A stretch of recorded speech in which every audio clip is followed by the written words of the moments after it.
କରୁଛୁ ନାଟକ ଏକ ଜିତଖୋର ଝିଅ। ମୂଳ ରଚନା ବିଜୟ ତେନ୍ଦୁଲକର, ଓଡ଼ିଆ ଅନୁବାଦ ରମାକାନ୍ତ ବାନାର୍ଜୀ।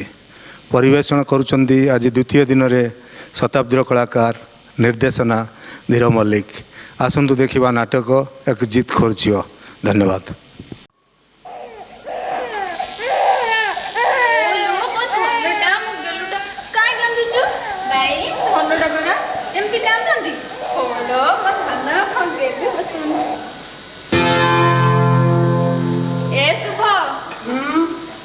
पर्यंत से माने उठी नांती ये आउ किए आम भाई भाउज सकाळ 7:30 हेलानी पार्टी करना मो पाठ पढ़ा बाधा होची बाहागर पाई पूरा 3 दिन मोर पाठ पढ़ा नष्ट होला जानिछु मो धनटा मो राजा पुओ मो बाबू रे।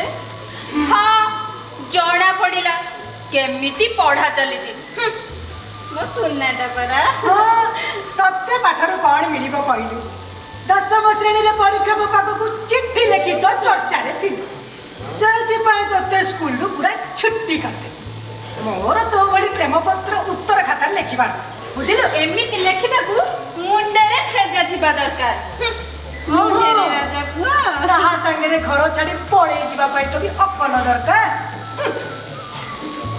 हा चुप कर भौजी बेसी कथा कहू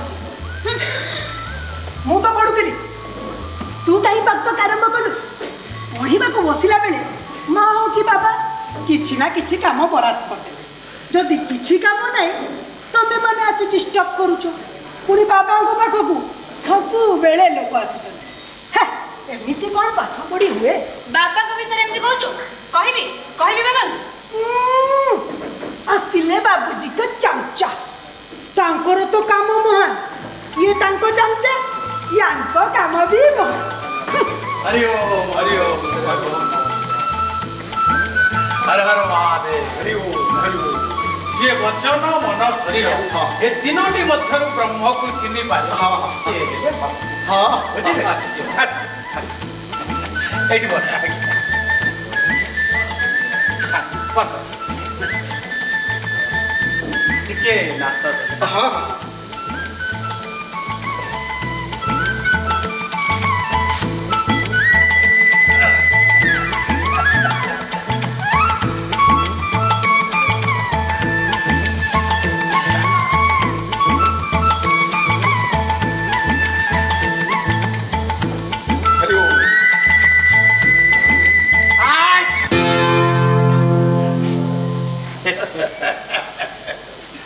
जेमिति वचन सेमिति कर्म ए देह देह नुहे आउ ब्रह्म आ ईश्वर अंतर्य हरि ओम हरि ओम नमः शिवाय ओम हरि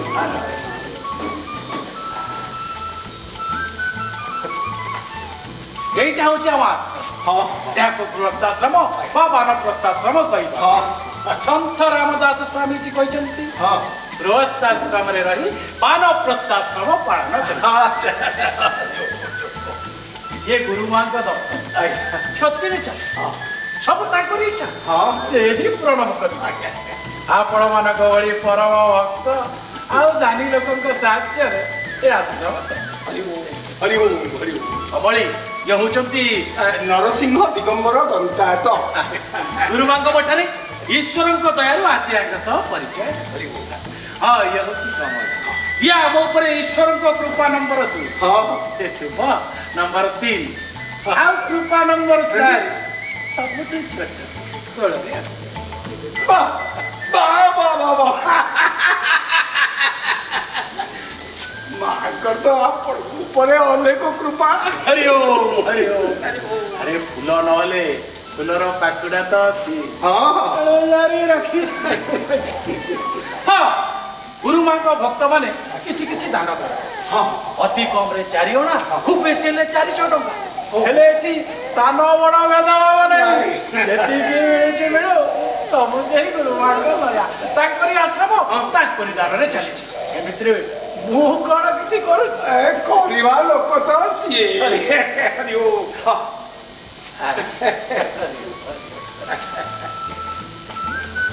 हरि ओम हरि ओम ମାରିବ ହଁ ଦି ଚାରିଟା ସଂଖ୍ୟା ଦେଖି ନେଇଥାନ୍ତି ମାଙ୍କ ପତ୍ରିକାଟି ଅଛି କି କମଳି ଦୌଡ଼ ଯା ପ୍ରେସ୍ରୁ 4ଟା ସଂଖ୍ୟା ନେଇଯିବ ପ୍ରେସ୍ରୁ ଓଃ ଏ ତ ବହୁତ ଦୂର ମୁଁ ଭାବିଲି ବୋଧେ ଏଇଠି ଅଛି ତା ଛଡ଼ା ମୋର ପଢ଼ିବାରେ ଏତେଟା ସଉକ ନାହିଁ ତାହେଲେ ଥାଉ ଯିବା ଦରକାର ନାହିଁ ଆପଣଙ୍କର ସମ୍ପର୍କରେ ଆସି ଅପାର ଆନନ୍ଦ ଲାଭ କଲି ସୁଖ ସମ୍ବାଦଠୁ ଆରମ୍ଭ କରି ଆତ୍ମିକ ଶାନ୍ତି ଯାଏ ସବୁ ମିଳିଲା ଆପଣ ମହାନ ହରି ଓମ୍ ଆପଣଙ୍କ ସାଧନା ମହାନ ହେଲେ ମୁଁ କିନ୍ତୁ ପୁରାପୁରି ନଷ୍ଟ ତଥାପି ସାମର୍ଥ୍ୟ ଦେଇ ମୁଁ ତାଙ୍କ ସେବା କରୁଛି ଆପଣ ଟିକେ ମୋ ପାଇଁ ତାଙ୍କ ପାଖରେ ସୁପାରିଶ କରିବେ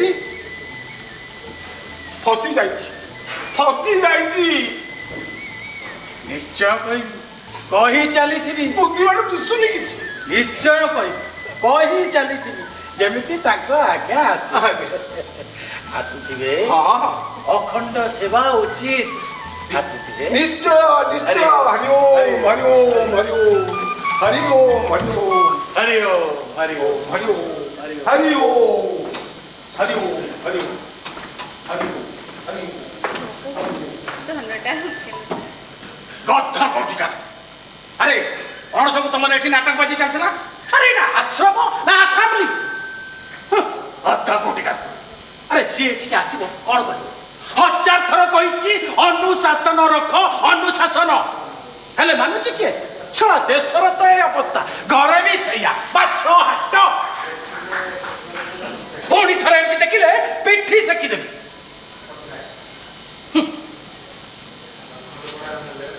ଅମଳି ଯା ଭିତରେ ଚା ପାଇଁ କହିବ ଏକଦମ ଷ୍ଟ୍ରଙ୍ଗ ଆଉ ଗାଧେଇବା ପାଇଁ ପାଣି ବି ରଖିଦେବୁ ଆଜି ଟିକେ ଫୁର୍ସତ ମିଳିଛି ଟିକେ ଭଲ କରି ଗାଧେଇବା ଆଉ ତୋ ପାଠ ପଢା କେମିତି ଚାଲିଛି କ୍ଲାସରେ ଫାଷ୍ଟ ହବା ଦରକାର 1 ନମ୍ବର ହଁ ଜ୍ଞାନର ମହତ୍ଵ କିଛି ଅଲଗା ଆଉ ଛୋଟୁ କଣ କରୁଛି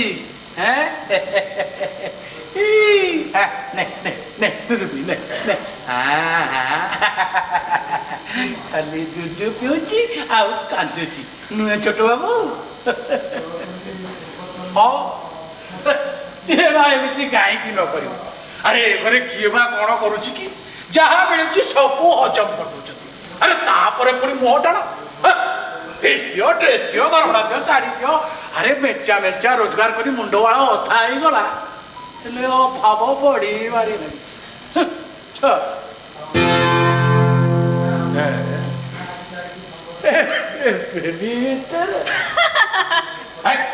ତୁ କଣ ଖାଇଛୁ ଯା କେତେବେଳେ ଯା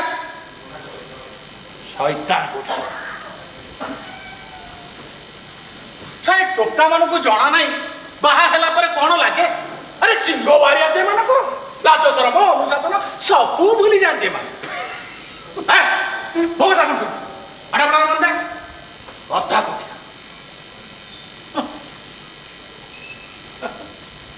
ହଁ ଏମାନେ ବି କଣ୍ଡମ ହେଇଗଲେ ଆଉ ଦିଟା ନୂଆ ବାବା ଯୋଗାଡ଼ କରିବାକୁ ପଡିବ ଛଡ଼ା ଯୁଗ ଆସି କଣ ହେଲା ଇଏ ବାବାଜୀ ମାନେ ବି ହିନେମା ହିରୋଇନଙ୍କ ଭଳିଆ ଖାଲି ବଦଳି ଚାଲିଛନ୍ତି କାଲିକା ବାଲା ଆଜି ନଥାଏ ଅମଳି ତୁ ଏପର୍ଯ୍ୟନ୍ତ ହେଇଛି ମା ଚା କରୁଛି ପାଣି ଏପର୍ଯ୍ୟନ୍ତ ଗରମ ହେଇନି ହେଲେ ବାବା ଆପଣ ତାଙ୍କୁ କୋଉ ମାତାଜୀଙ୍କ ବିଷୟରେ କହୁଥିଲେ ତମ ମାତାଜୀଙ୍କ ବିଷୟରେ କହୁନଥିଲି ମା ନାମକ ଏକ ଭକ୍ତି ମାର୍ଗ ପ୍ରଧାନ ପତ୍ରିକା ବିଷୟରେ ବୁଝଉଥିଲି ସେ ପତ୍ରିକା କାହିଁ ନିହାତି କଥା କୋଠିକା ଏତେ ସବୁ କଥା ତୋର ଜାଣିବା କଣ ଦରକାର ଫାଲତୁ ପ୍ରଶ୍ନ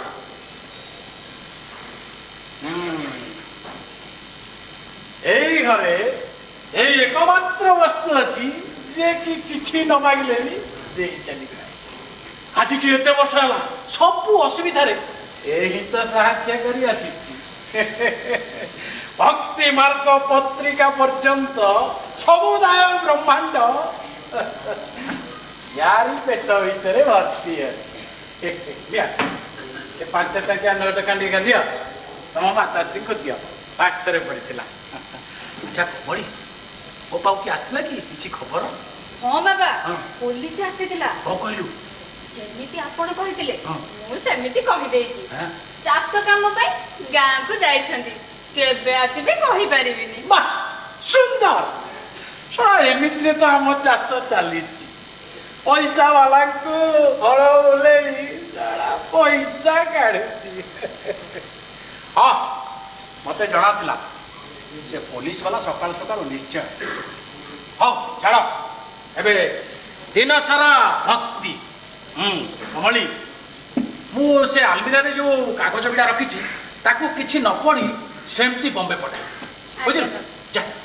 ହଁ ତାକୁ ଯେମିତି ଜଣା ନ ପଡ଼େ। କାହାକୁ? ମାକୁ? ହେ, ତୋ ମାଆକୁ କ'ଣ କୋଉ କଥା କେତେବେଳେ ଅଜଣା ଥାଏ? ତାକୁ ମାନେ ଭାଉଜଙ୍କୁ। ହେଲେ ବାବା ତାଙ୍କୁ ତ ଜଣା ପଡିଯିବ। ଆରେ ପରେ ଜଣା ପଡ଼ିଲେ ଜଣା ପଡ଼ିବ, ଏବେ ହଠାତ୍ ଜଣା ପଡ଼ିଗଲେ ସବୁ ଅସୁବିଧା ହେଇଯିବ। ଆଜିକାଲି ଲୋକଙ୍କ ମନ ଅତି ଚଞ୍ଚଳ, ସାମାନ୍ୟ ଝାମଲାରେ ଚହଲି ଯାଏ। ହେଲେ ତମ ମା ମନ, ତାର ମନ ଅଛି ବୋଲି ମୁଁ କେତେ ବର୍ଷ ପରେ ଜାଣିବାକୁ। ଦିଅ ଦିଅ ଦିଅ। ନିଅ ନିଅ, ତମ ଝିଅ ପେଟାରୁ 5 ଟଙ୍କିଆ ନୋଟ୍ ନିଅ, ବାକ୍ସରେ ପଡ଼ିଥିଲା। ଆଉ ବୋହୁ କେମିତି ଲାଗୁଛି? ଭାରି ଲାଜ କରୁଛି, କାଲିଠୁ କିଛି ଖାଇନି।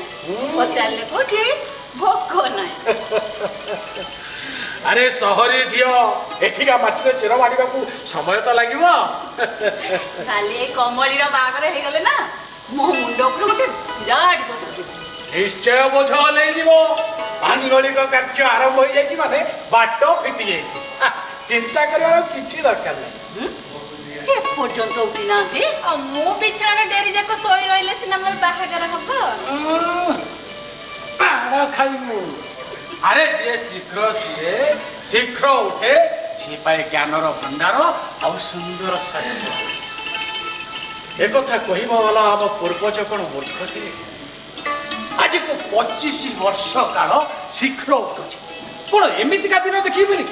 ଆରେ ଯାତ୍ରା କରି ବହୁ ଥକି ଯାଇଥିବ, ନିଦ ଆସି ଯାଇଥିବ, ହେଲେ ଆମ ବାବୁଙ୍କର କ'ଣ ହେଲା? ସେଟା ମୋରି ଅନୁଶାସନରେ ବଡ଼ ହୋଇ 8ଟା ଯାଇ ଶୋଇଛି। ଅର୍ଥ କୋଟିକା, ମୂର୍ଖ କୋଟିକା। ହଉ ଛାଡ଼, କମଳି ଯା, ତୁ ତ କାମ ଯା।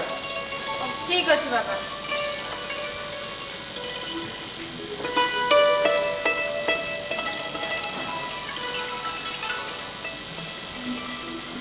କମଳି କୁଆଡ଼େ ଗଲା? ଗଲା ପାଣି ଉଷୁମ କରିବ, ଗାଧେଇ। ହଁ ମତେ ପଚାରିଲେ କହିବି 1,00,000ରେ ଗୋଟେ ମିଳିଛି। তুমি কাহা কথা কହୁଛ? ଆରେ ପହୁରାଣୀ କଥା କହୁଛି। ଆଚାର ବ୍ୟବହାର ସଂସ୍କାର ସବୁ କିଛି ଉତ୍ତମ। 20 ବର୍ଷର ଅଧିକ ସମୟ କାଟିଛି ସାବତ ମା ପାଖରେ, ତାଠୁ ସ୍ୱଭାବ ଶିଖିଛି, ସହନଶୀଳତା ଆଉ ବଳ। ପ୍ରଥମରେ ଯେତେବେଳେ ମୁଁ ତାକୁ ଦେଖିଲି, ମୋ ଦିନକୁ କହିଲି ଏଇଟା ସୁଯୋଗ, ଆମ କଥା ସବୁ ଜାଣିଲା ପରେ ନାଇଁ କହିବି। ତା ପୂର୍ବରୁ ବନ୍ଧନରେ ବାନ୍ଧି। ସବୁଠୁ ବଡ଼ କଥା ହେଲା ଭାଗ୍ୟ। ସହରରେ ଯେତେବେଳେ ବିବାହ ଚାଲିଥାଏ ସେତେବେଳେ ସେଇଠି ଗୋଟିଏ ସୌଦା ଜୁଟି। ଆରେ କଥାବାର୍ତ୍ତା ଦବା ନବା ସବୁ କମ୍ପ୍ଲିଟ୍। ବିବାହ ଖର୍ଚ୍ଚ, ଯିବା ଆସିବା ଖର୍ଚ୍ଚ ସବୁ ଉଠିଗଲା। ହେଲେ ପୁଅ ବାହାଘର ବେଳେ ଓହୋ, କହିଦେବି। ଆରେ ସେଥିରେ କ'ଣ ଅଛି ଜାଣିଛ? ଝିଅ ଘର ମାତ୍ର 450 ଟଙ୍କା ଦିଏ। ଏତେ ସବୁ ଖର୍ଚ୍ଚ କେମିତି ହେଇଥାନ୍ତା? ଛଡ଼ା ଜାଣିଲି ଝିଅଟି ଗରିବ ଘର, ପାଠଶାଠ ପଢ଼ିଛି, ଆଚାର ବ୍ୟବହାର ଉତ୍ତମ, ସେଥିପାଇଁ 450 ଟଙ୍କାରେ ରାଜି ହେଇଗଲି।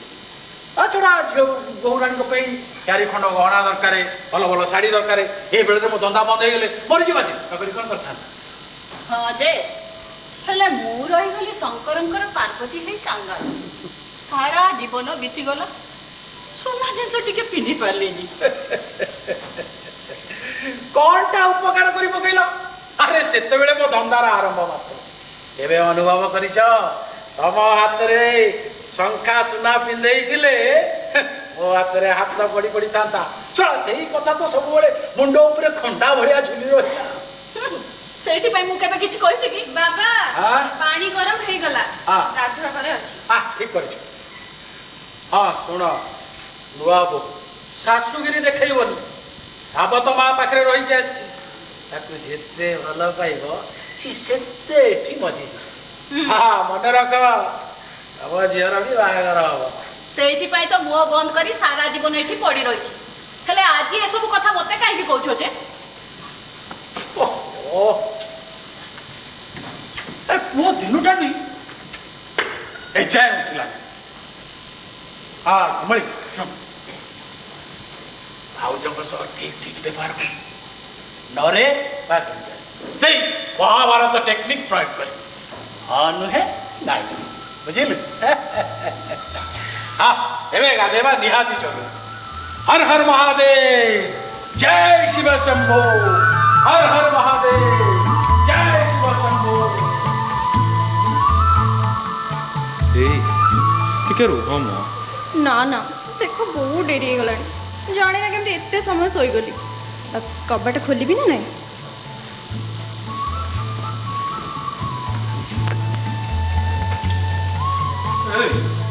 ଦେଖ ଦିନ ଆସି କେତେ ହେଲାଣି।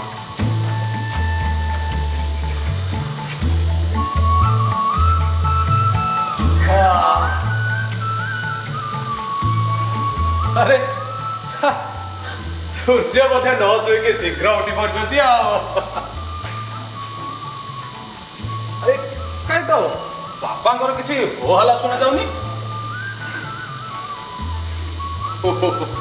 बाबा घरे अच्छा।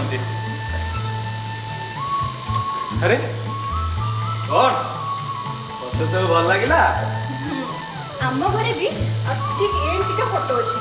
आउ बाबा कहते से फोटो कहीं भी हाथ दबनी। से फोटो को से खूब सम्मान दौले किंतु थरे से फोटो मो हाथ बाजे भांगीगला। तापर जो माड़ चुपचाप सब सहीगल। मते किंतु मारिया को मो बाबा को आदौ समय मिलेनी। ताकर सब बल तांक मुहरे। हेले ताको पार्टी सुनिले मैं थरुथिलु।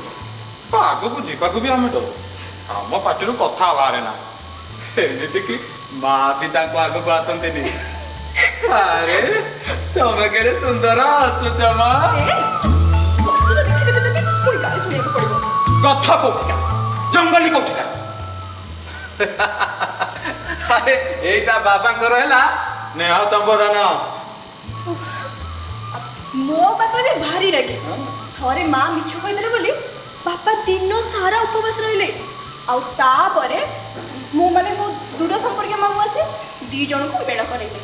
जानिछ मो मामू मते बहुत गेला करंती। थरे थरे ऊपर को टेकी दिया मते लगे मु पड़ी जीवी बोली। अरे ना ना अरे मु अछि परा डरी नेबी।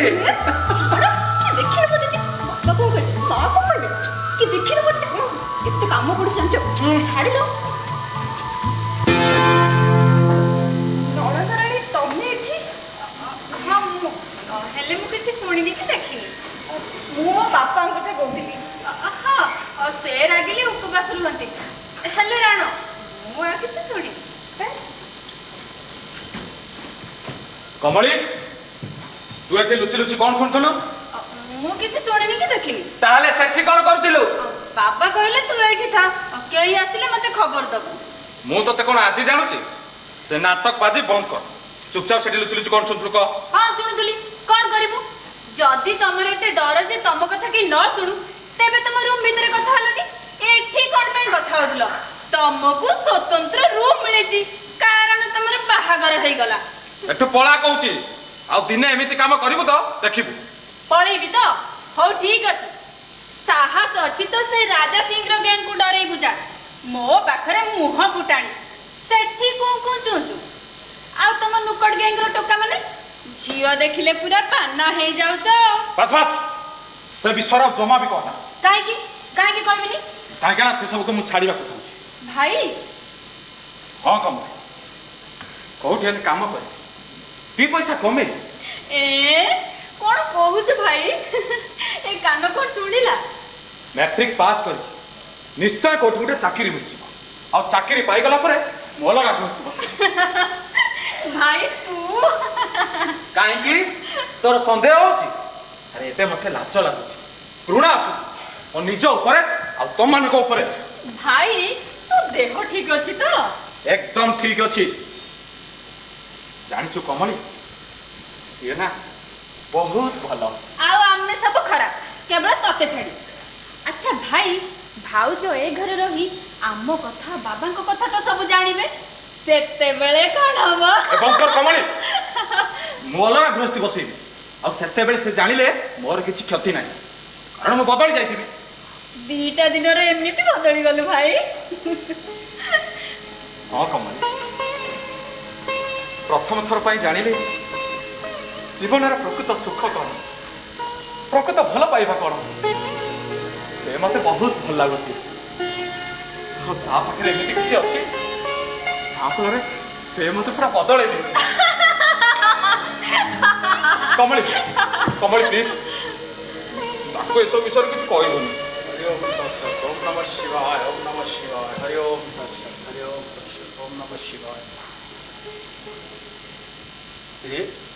एटी कौन होची तमे दी छिड़ा एटी कौन करछ कौन दिनकर बाबू खटी खटी बाप मलाणी हाउ आपण माने एटी मजा करछ अमड़ी तोर कोन किछि काम धंदा नाही अरे अनुशासन बोले एटी किछि नाही हाट हो जाय छे घर भ्रष्टाचार अमड़ी स्नान करी सारिली तेरे पूजाटा भी कर पुराणा संस्कार आग को बढ़िया दरकार आम पूर्वज कण मूर्ख केते शांति लगे सब कले मनोबल बढ़े दृढ़ और निर्बल रहे। बाबा आपण किछि कहिबे? बाबा आपण आज भाई को आपण आपण कहि काहे डाकुचंदी? अरे ताकर बाहागर हो जाइछि तांको धर्मपत्नी आगे तू ता कहले भल लागिबनी। हाँ से कथा अलगा जे दी पैसा कमेवार ताकत नहीं। हाँ भाई जिते दिन पाऊँगी सेते दिन मुझ तुम को पाली ए घर को बहु आसवा दरकार थिला। बाबा मु आपण को हौ कमली तू जा भीतर को जा पूजा सामग्री बाहर कर जा ठीक अछि बाबा जा जा। हाँ शुण भितर कही तुम माताश्री पार पैसा नहीं 4 खंड शाढ़ी नहीं आस गहना सब सी आणवे शाढ़ी सब गाढ़ रंगर आण जोरा देह भल आन। बाबा मु या अधिक जरूरी कथा चाहूँगी मो विवाह मंडप विवाह मंडप कौन किसी असुविधा है? मो विवाह मंडप सबु दिन पर सही धंदा।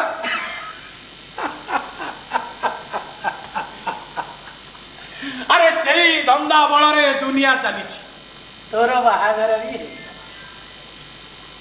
दी पैसा कमेवा मुंडे बुद्धि जुटुनी अथच शत्रु भाया जवाब पागुच। बाबा सी जमी सब कथा जानी न पारे अंत किसी दिन पर्यंत सी भी जानी कहीं कौन कथा दीर्घ काल लुचि रहे सी सबू किसी जानी से बहुत किसी जानी जहाँ नुहे ता भी जानी कहीं मिछर पर बिना सतर उड़ाजा उड़ी पाए से तो मो गृहस्थी बसीगला किंतु करे डरुआ निकमा लोकर गृहस्थी भांगीब नहीं तो कौन बसब? अरे मो पुई तू एत डरुआ साहस दरकार साहसरू मर्द आउ मदतु खुदा। अरे मत देख गोटाए झाड़ आउ गोटाए कमलू एते बड़ गृहस्थी बसैली आउ चल गोटे गोड़ जेल रे आ गोटे गोड़ घरे रखी गृहस्थी संभाली कौन से क्रांतिकारी ठारू कम हुए 3 थर जेल जाइले साहस जाई चली चलो बाबा आपण कथा अलगा। हाँ सत कथा कहीं तम बाबा को संभाड़ा बाबा नथिले आपण बाबा अच्छा मत मो निज बाहागर मो निज अकल अनुसार ठीक करने पड़ा आपण बाहागर आपण बापा ठीक कले एवं संपन्न भी कले। तेनु राजा तमें स्त्री लोक मान साइकोलोजी को जान तेणु डरी जाऊ। अरे प्रथम मु कहीदेली मोर काम इच्छा हेले रुह ना चली जाओ पुणी जीव प्रथमे प्रथमे मुह लुचि कांदुला एबे सब ठीक खुशी रे अछि शांति रे अछि।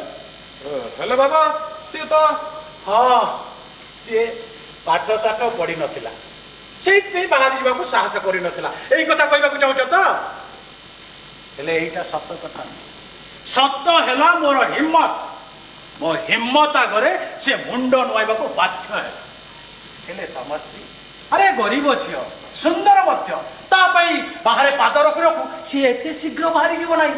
ଆଉ ଯଦି ବି ବାହାରି ଯାଏ ତା ବାପା ପୁଣି ଆଣି ତାକୁ ଏଇଠି ଛାଡ଼ି ଦେଇକି ଯିବ। ଦିନୁ ରାଜା ତମକୁ ହିମ୍ମତର ସହ କାମ ନେବାକୁ ହବ। ଆରେ ମୁଁ ଅଛି, ଡରିବାର କିଛି ନାହିଁ। କଥା ଗୁଡ଼ା ତାକୁ ଧୀରେ ଧୀରେ ନିଶ୍ଚୟ ଜଣା ପଡ଼ିଯିବ। ଆଉ ଯଦି ସେ ପଚାରେ ତାହେଲେ ସେଇ ନନ୍ କମିଟାଲ ଯୁଧିଷ୍ଠିର ଟେକ୍ନିକ୍ ନରେ ବା ଗୁଞ୍ଜରେ। ହଉ ବହୁତ ହେଇଗଲା, ଏବେ ଯା ନିଜ କାମରେ ଯା। ଆଜ୍ଞା ହଁ ଶୁଣ, ଶାଢ଼ୀ କିଣା କଥା ଯେମିତି ଭୁଲି ନ ଯାଅ। ଆଜ୍ଞା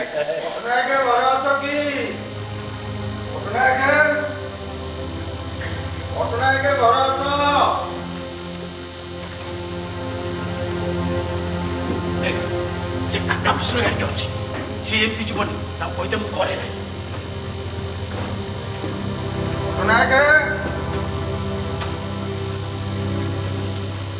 ଆଜ୍ଞା ନମସ୍କାର।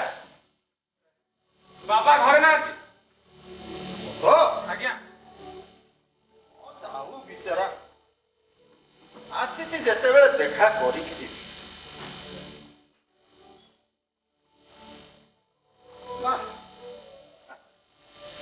ସୁନ୍ଦର ଘରଟାକୁ ପୁରା ଆଶ୍ରମ କରିକି ରଖ।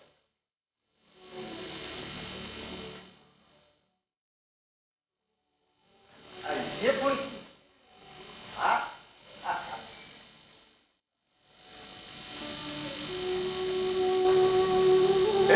ନୂଆ ଚେହେରାଟା କାହାର? ସବୁଠୁ ବଡ ଭଲ। ଆଜ୍ଞା ବାବା ଘରେ ନାହାନ୍ତି, ଏବେ ଆସିବେନି। ହଁ ମୁଁ ବି ଜଲ୍ଦିରେ ନାହିଁ। ଓ ଜଗନ୍ନାଥ, ଆଚ୍ଛା ତମେ ବଡ ପୁଅ? ଆଜ୍ଞା ହଁ ତମ କଥା ମତେ ସେ ଜେଲରେ କହୁଥିଲେ। ମୁଁ ଜେଲ ଭିଜିଟରେ ଯାଇଥିଲି ତ। କାହାର ବାହାଘର ହେଇଛି? ମୋର ହେଇଯାଇଛି? ଆଜ୍ଞା ଶୀଘ୍ର ହେଇଗଲା। କାହିଁକି ତାକୁ ହଇରାଣ କରୁଛ? ତମେ ତାହେଲେ ଘରେ ଅଛନ୍ତି? ଯାଅ, ପୁଅ ପୁରା ତମ କବ୍ଜାରେ ଅଛି ନା? ପ୍ରଥମେ କୁହନ୍ତୁ, ଆପଣ ସକାଳୁ ସକାଳୁ ଏଠାରେ କେମିତି? ଗୋଟେ କାମ ଥିଲା ଆସିଥିଲି। କାମ ମୋ ପାଖରେ? ତମ ପୁଅ ବାହାଘର ହେଲା, ମତେ ଡାକିଲନି ତ? ଆପଣଙ୍କୁ କିଏ କହିଲେ? ପୁଅ କହିଲା ପରା। ଆପଣ ତାହେଲେ କ'ଣ ଚାହୁଁଛନ୍ତି? ଲଡୁ, ଆଉ କ'ଣ ମାଗିପାରିବି? ସିଏ ସର୍ବୋଦୟବାଦୀ ଖଜୁର ଆମ ଏ ନିମପତ୍ର ବାଲାଙ୍କ ଲଡୁ କେମିତି ଖାଇବି? ବୁଝିଲ ପଟ୍ଟନାୟକ, ଦୁନିଆର ତିକ୍ତ ଅନୁଭବକୁ ହଜମ କରିବା ପାଇଁ ସବୁଦିନ ନିମପତ୍ର ଚୋବେଇବା ଦରକାର। ମୋ ପାଖରେ ସମୟ ନାହିଁ, କାମ କ'ଣ ଶୀଘ୍ର କର। ମୋ ପାଖରେ ବି ସମୟ ନାହିଁ, କିନ୍ତୁ କୌଣସି ସରଳ ଲୋକକୁ ଫସେଇକି ତମର ଏଇ ଅପରାଧିକ ସ୍କୁଲରେ ଭର୍ତ୍ତି କରୁଛ, ଆଉ ମୁଁ ଜାଣି ଶୁଣି ଚୁପ୍ ରହିଯିବି? ସେଇଥିପାଇଁ ଆସିଛି।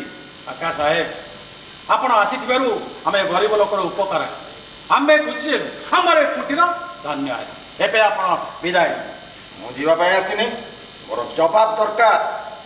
ମୋର ଘରୋଇ ମାମଲାରେ ମୁଁ ଗାଁର କୌଣସି ଖବରଧାରୀ ସନ୍ଥ ମହାତ୍ମାଙ୍କର ଉପଦେଶ ନେବାର ନାହିଁ କି ତାକୁ କୌଣସି ଜବାବ ଦେବାର ନାହିଁ। ତାହେଲେ କ'ଣ କୌଣସି ଘରର ଛୋଟ ଝିଅକୁ ବିଶ୍ୱାସଘାତ କରି ତମର ଏ ଅପରାଧୀ ଘରର ଦୁନିଆକୁ ଆଣିବାର ଅଭ୍ୟାସ ଅଛି? ତମେ ନିଜେ ତ ଅପରାଧୀ, କିନ୍ତୁ ତମ ଛାତିଟା ଯେ ଏତେ ପଥର, ଏ ଧାରଣା ମୋର ନଥିଲା। କାକା ସାହେବ, କହି ରଖୁଛି, ଆପଣଙ୍କର ଆଉ ମୋର ବଞ୍ଚିବା ରାସ୍ତା ସମ୍ପୂର୍ଣ୍ଣ ଅଲଗା। ଏକଥା କେବେଠୁ ପରିଷ୍କାର ହେଇସାରିଛି। ହେଲେ ତମ ଜିଦ୍ ଠାରୁ ମୋ ଜିଦ୍ ବି ରତିକର କମ୍ ନୁହେଁ, ଏକଥା ତମେ ଭଲ ଭାବରେ ଜାଣ। ତମ ବୋହୁ କାହିଁ କଳା ଲୁଗା ପିନ୍ଧିଥିବା କୌଣସି ସନ୍ନ୍ୟାସୀକୁ ତା ପାଦର ବି ଦର୍ଶନ ମିଳିବନି। ଆଉ ତମେ ବି ମନେ ରଖ, ତମ ଦୁଆରକୁ ଭିକ ମାଗି ଆସିଥିବା ସନ୍ନ୍ୟାସୀ ତା ସହିତ ଦେଖା ନହେଲେ ଏଠୁ ଉଠିବ ନାହିଁ। ଆରେ ଆପଣ ବୁଝୁନାହାନ୍ତି କାହିଁକି? ସେ ତ କିଛି ଜାଣିନି, ଜାଣିଲେ ବି ବରଦାସ୍ତ କରିପାରିବ ନାହିଁ। ତା ଛଡ଼ା ଜଣେ ରାସ୍ତାର ଲୋକ, ତା ପାଇଁ କାହିଁ ଚିନ୍ତା କରିବ? ତାର ଆବଶ୍ୟକତା କ'ଣ? ଲଗାମ ରାସ୍ତାର ଲୋକ ନୁହେଁ, ମୁଁ ତା ମାମୁଁ। ତା ମା ମୋର ନିଜ ଭଉଣୀ ଭଳି, ତାର ନିଜ ଭାଇ ବୋଲି କହୁନଥିଲେ। ଲୋକେ ଆମକୁ ଯାହାର ଭାଇ ଭଉଣୀ ବୋଲି କହୁଥିଲେ। ତାପରେ ସେ ଚାଲିଗଲା, ମୁଁ ବି କାମରେ ବାହାରକୁ ଚାଲିଗଲି। ଶୁଣିଲି ତାର ଏକମାତ୍ର ଝିଅର ବାହାଘର ତମ ଘରେ ହେଇଛି ବୋଲି କିଛି ଅସୁବିଧା ପାଇନି, ହବ ବି ନାହିଁ। ଏବେ ବି ମୁଁ ଦାୟିତ୍ୱ ନେବାକୁ ସକ୍ଷମ। ଆପଣଙ୍କ ଭାଣିଜୀ ଏଠି ଭଲରେ ଅଛି। ଠିକ ଅଛି, ତାକୁ ଡାକ, ମୁଁ ତାକୁ ଦେଖିକି ଯିବି। ଆଁ?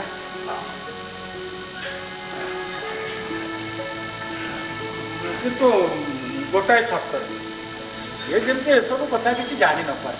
ଆପଣ ଶପଥ କରନ୍ତୁ। ଠିକ ଅଛି, ମୁଁ ଶପଥ କରୁଛି। ତାକୁ ଡାକ, ମୁଁ ତାକୁ ଦେଖିକି ଯିବି। ଏ ମା କମଳୀ, ଆଜ୍ଞା ବୋହୁ ରାଣୀଙ୍କୁ ଟିକେ କହ ତ ଏଠିକି ଆସିବେ। ବାବା।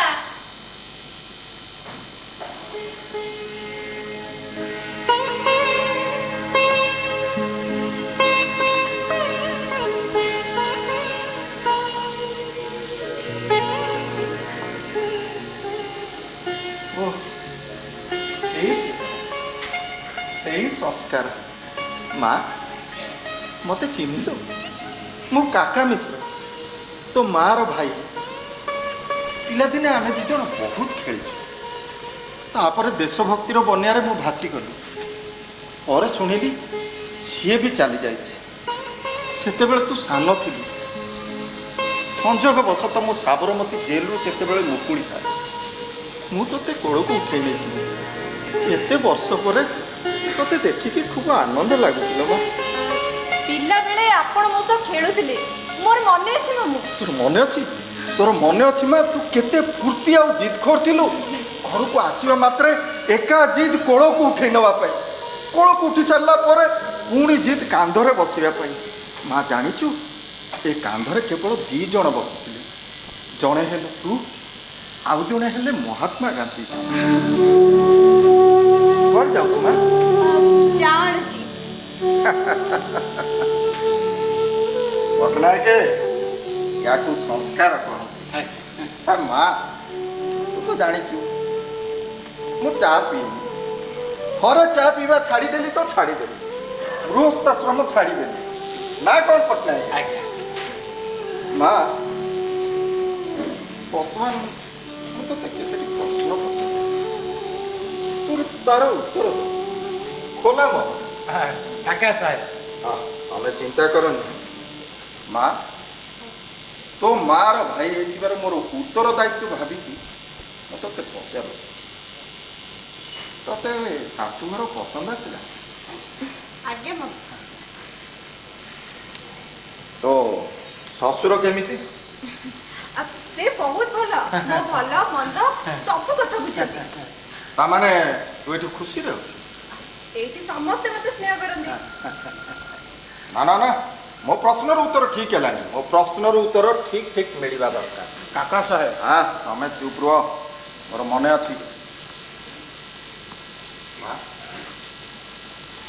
ତୁ ମୁଁ ଯୋଉ ପ୍ରଶ୍ନ ପଚାରୁଛି ନିଃସଙ୍କୋଚରେ କହ, କାହାରିକୁ ଡରିବାର ନାହିଁ। ମନ ଖୋଲିକି କହ, ତତେ ଏ ଘର ପସନ୍ଦ? ମୁଁ ସତ କହୁଛି ମାମୁଁ, ମୁଁ ଏଇଟା ସତରେ ଖୁସିରେ ଅଛି, ସୁଖରେ ଅଛି। ଆପଣ ଆଦୌ ଚିନ୍ତା କରନ୍ତୁ। ମା, ତୁ ଏସବୁ ମନରୁ କହୁଛୁ ତ? ଶେଷ ଥର ପାଇଁ ପଚାରୁଛି, ନହେଲେ ପରେ ପୁଣି ପସ୍ତେଇବାକୁ ପଡ଼ିବ। ଗୋଟିଏ ଅଭିଯୋଗ ଅଛି। କ'ଣ? ମତେ କୌଣସି କାମ କରିବାକୁ ଦଉନାହାନ୍ତି। ହରି ଓମ୍, ହରି ଓମ୍। ନୂଆ ବୋହୂ ତ, ଧୀରେ ଧୀରେ ସବୁ ହେଇଯିବ। ମା, ସତ କହୁଛୁ ତ ଏଗୁଡ଼ା? କିଛି ମିଛ ନାହିଁ? ଭଲରେ ଅଛୁ? ଠିକ୍ ଅଛି, ମୁଁ ଆସୁଛି।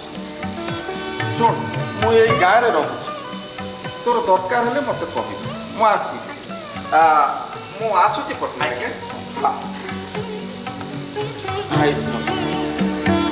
ସୁଖରେ ଗାଁ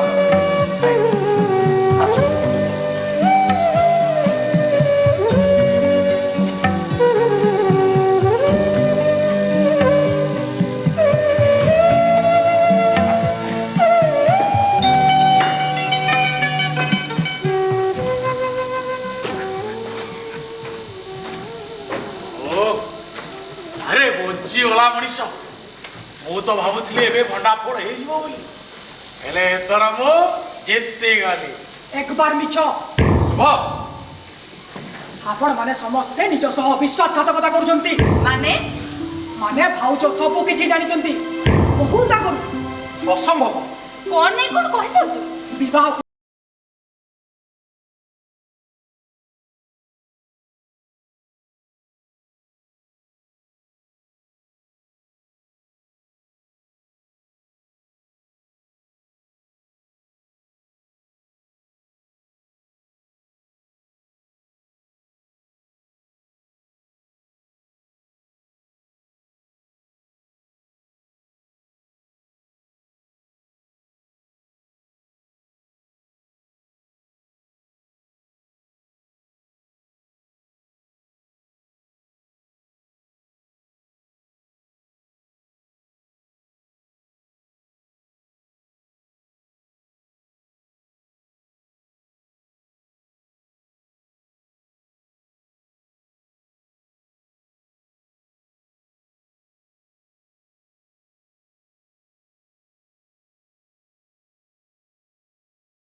ଭାଉଜ କହିଲେ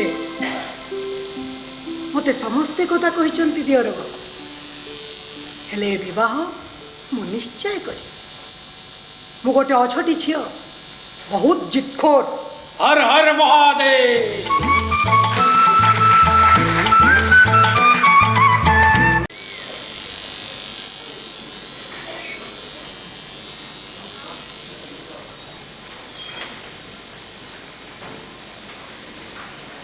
विनोद पटनायक भारतपति। विनोद पटनायक चिट्ठी चिट्ठी।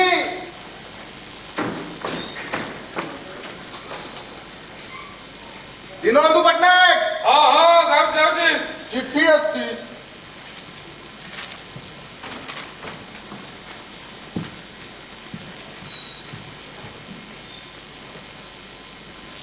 विनोद पटनायक आपन गोटे चिट्ठी आसला। अच्छा ब्रजबंधु पटनायक। हाँ से मो बाबा। ये चिठा बापा को दे दे। ये गोटे दस्खत कर दियंतु।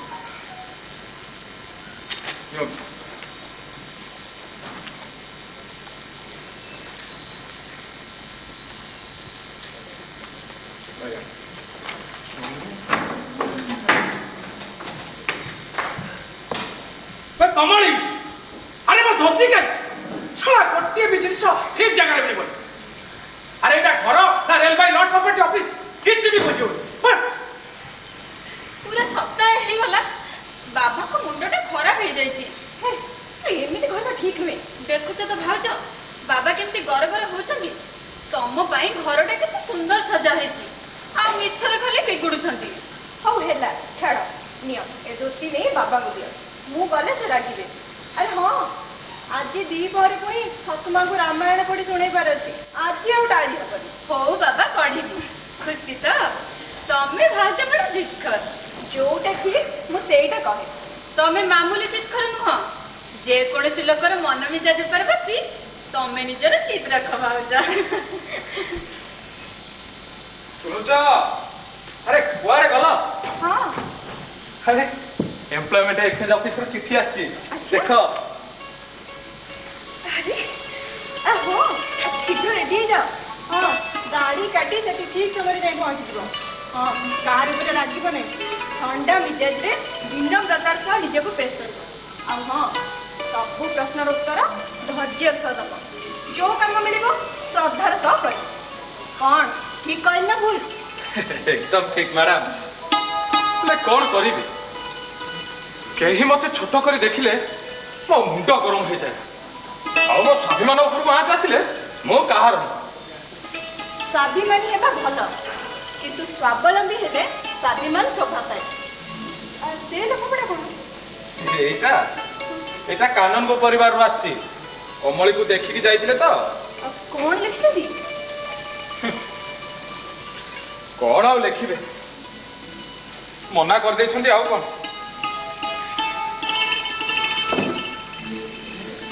ଆମ ପିତାଶ୍ରୀ ଭ୍ରମରେ ଅଛନ୍ତି କି ବ୍ୟାଙ୍କ ବାଲାନ୍ସ ଥିଲେ ଝିଅ ବାହାଘର ଆରାମରେ ହେଇଯିବ।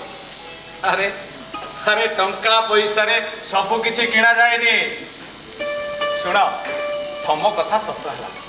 ଦେଖ, ଆଜି ମୁଁ ଇଣ୍ଟରଭ୍ୟୁରେ ଜମା ମୁଣ୍ଡ ଗରମ କରିବି। ମୁଣ୍ଡ ଗରମ ହେଲେ ମତେ ମନେ ପକେଇବ। ତମକୁ ମନେ ପକେଇବ? ହେଲାଣି।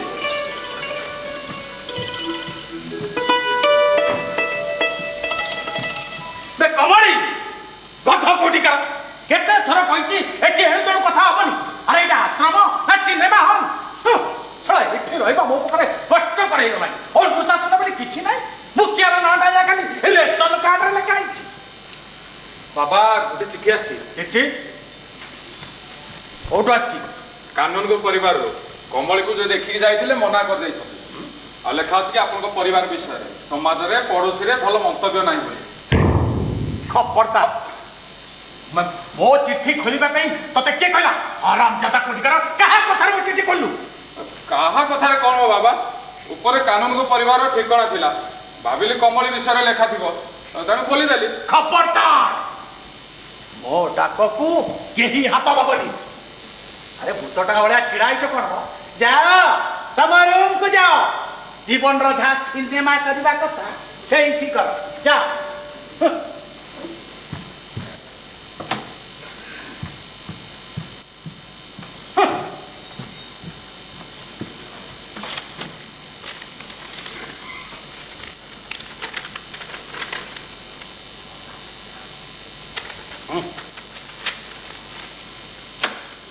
আরে কানুন ভগর নলা মহাନ୍ତି ঘর আসবে এ পটনায়ক কৌশি কঞ্চাগুড়র চেলা নুহেব নিজ ঝিও পাই গোটাଏ কোণ 10টা প্রস্তাব আনিকি সে হিম্মত মোর অছি।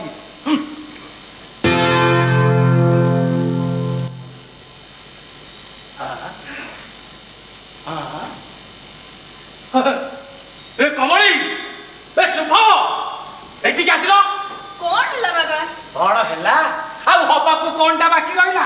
ଆପଣ କଣ ପୂଜା କରିବାକୁ ଚାହୁଁଛନ୍ତି? ଭାଉଜ ତ ଏବେ ସବୁଦିନ ପୂଜା କରୁଛନ୍ତି। ଏବେ ମୋ ତାହେଲେ ଅନ୍ତିମ ପୂଜା କର। କାହିଁକି? କୋଉ ଆକାଶଟା ଛିଡି ପଡିଲା କି? ଇଏ ସବୁ କଣ? ୟାକୁ ସବୁ କିଏ ବଦଳ କଲା? ଭାଉଜ। କାଇଁ ଏଠୁ ମୋର ସେ ଚିଙ୍ଗିଡ଼ି ବାବାଙ୍କ ଫଟୋ ପଳେଇଗଲା, ଆଉ ରାମଙ୍କ ଫଟୋ କାଇଁ ଏଠିକି ଚାଲି ଆସିଛି? ଆଉ ଏଇଟା ଏଠି କାହିଁକି ଟାଙ୍ଗିଛ? ବାବା, ସେଇଟା ଆପଣଙ୍କ ଫଟୋ। ମାଙ୍କ ସାଙ୍ଗରେ ଆପଣ ଅଛନ୍ତି। କାହିଁକି? ଆମ ବାହାଘରର ଜୁବୁଲି ହଉଛି କି? କାହାର ସେ ଫଟୋ ଏଠି? କଣ ଖରାପ ଦିଶୁଛି କି? ଭଲ ତ ଦିଶୁଛି। ଥାଉ ଥାଉ। ବେଶୀ ଓକିଲାତି କରିବା ଦରକାର ନାହିଁ। ଶଳା ଏଇ ଫଟୋ ମାନଙ୍କ ଉପରେ ନିର୍ଭର କରି ଇଏ ପେଟ ପାଳୁଛି। ଠିକ ଅଛି ବାବା, ମାନୁଛି ତାଙ୍କର ଭୁଲ ହେଇଛି, ହେଲେ ଏତେ ବ୍ୟସ୍ତ କଣ ପାଇଁ? ମୁହଁରେ ଟିକେ ଲଗାମ ଦେ, ଆଉ ସେ ଫଟୋ ସବୁ ଏଠୁ ଆଇକି ଲଗେଇ ଦେ। ସବୁ ଚୋପଟ ରଖିଛ ତମ। ଓହୋ ବାବା, ଏବେ ଘରଟା ଘର ଭଳି ଲାଗୁଛି। ଚୁପ କର, ସବୁ ଏଠି ନିୟମ ଖରାପ ହେଇଛି। ଓହୋ, କାହିଁକି ଲାଗୁଛ କହିଲ? କଣ ହେଇଛି? ଗୋଟେ ଜିନିଷ ଏଇଠି ନ ରହି ସେଇଠି ରହିଛି, ଏଥିରେ ଅସୁବିଧା କଣ ହେଲା? ସେ କଥା ତମେ କହୁଛ ଶ୍ରୀମତୀ? ଆରେ ତମେ ମୋ ଧର୍ମପତ୍ନୀ ନା ବିରୋଧୀ ପକ୍ଷ?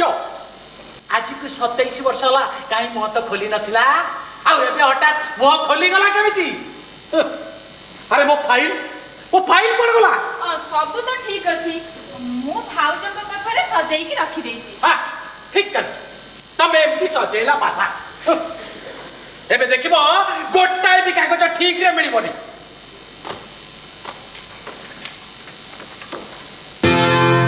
ଆରେ ଇଏ କଣ? ଇଏ ଫାଇଲ ଭିତରେ ଗୀତା ରାମାୟଣ କାହିଁକି? ଭାଉଜଙ୍କ ପାଖରୁ ରାମାୟଣ ପଢା ପଢାଟା ବୁଝୁଥିଲି ତ, ଭୁଲରେ ସେଇଠି ରଖିଦେଇଛି। ଆଗ ନିଜ କଥା ଭାବ, ତାପରେ ରାମାୟଣ ସ୍ୱର କଥା ଭାବିବ। ଯା ଯା, ମୋର ସେ ଚିଙ୍ଗିଡ଼ି ବାବାଙ୍କ ଫଟୋ ଆଣି ଏଠି ଟାଙ୍ଗ, ତାଙ୍କର ଏବେ ବେଶୀ ଭକ୍ତ। ଯା। ଆଉ ଆପଣ ଛିଡ଼ା ହେଇ ରହିଲେ କାହିଁକି? ସେ ଫଟୋ ଟିକେ ଆମର କାଢି ଭିତରକୁ ନେଇଯାଆନ୍ତୁ। ବୋଉ ତାକୁ ଷ୍ଟୋର ରୁମ ରୁ କାଢି ମନ ଖୁସିରେ କିଣି କାଢି ଦେଇଛି। ବାବା ହାଁ ଏଥିରେ ଭୁଲ କଣ ରହିଲା? ହାଁ ଆଉ ସେ ଶୁଭ ଏବେ ମହାତ୍ମା ଗାନ୍ଧୀଙ୍କ ଚରିତ୍ର ପଢୁଛୁ। ବାବା ହାଁ ଏବେ ବୁଦ୍ଧଙ୍କ ବହି ଆଣିଛି ହଁ ଭାଉଜ କହିଛନ୍ତି ପଢିବା ପାଇଁ। ଏଇ ୟାପରେ ବିବେକାନନ୍ଦଙ୍କ ବହି ପଢିବ। ଆପଣ ତ ବୁଦ୍ଧ ମୂର୍ତ୍ତି ରଖିଛନ୍ତି। ହଁ ରଖିଛି, ହେଲେ କାଗଜ ଉପରେ ଓଜନ ରଖିବା ପାଇଁ, ମୁଣ୍ଡରେ ମୁଣ୍ଡେଇବା ପାଇଁ ନାହିଁ। ଗଲା ସେଇଟା ବି ଗଲା, କାଇଁ ନଜରରେ ପଡୁନି? କିଏ ଗଲା? ଆରେ ମୋ ବୁଦ୍ଧ ମୂର୍ତ୍ତି କାଇଁ? ପ୍ରଥମେ କୁହ ମୋ ବୁଦ୍ଧ ମୂର୍ତ୍ତି କୋଉଠି ରଖିଛ? ଆଣୁଛି।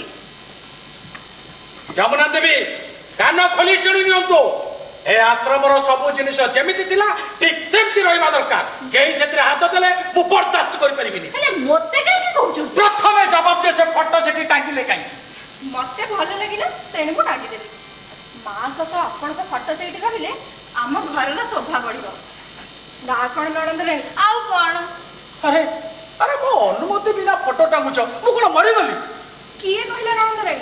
ଯିଏ ମରିଯାଇଥାଏ ତା ଫଟୋ କଣ ଏମିତି ଟଙ୍ଗାଯାଏ? ସେଥିରେ ଫୁଲମାଳ ଦିଆଯାଏ। ବାବା ଆପଣଙ୍କର ମାଙ୍କ ଫଟୋଟା ସେଇଠି ଥାଉ, କଣଟା ହେଇଯାଉଛି ଭଲ? କଣଟା ହବ ପରେ କହିବି। ଆଗ ସେ ସବୁ ଏଠୁ କାଢି ଦିଅ, ଆଉ ଯେମିତି ଆଗ ଭଳି ଆଶ୍ରମର ଜିନିଷ ଥିଲା ସେମିତି ସବୁ ଆଗ ଭଳି ରଖିଦିଅ। ଯା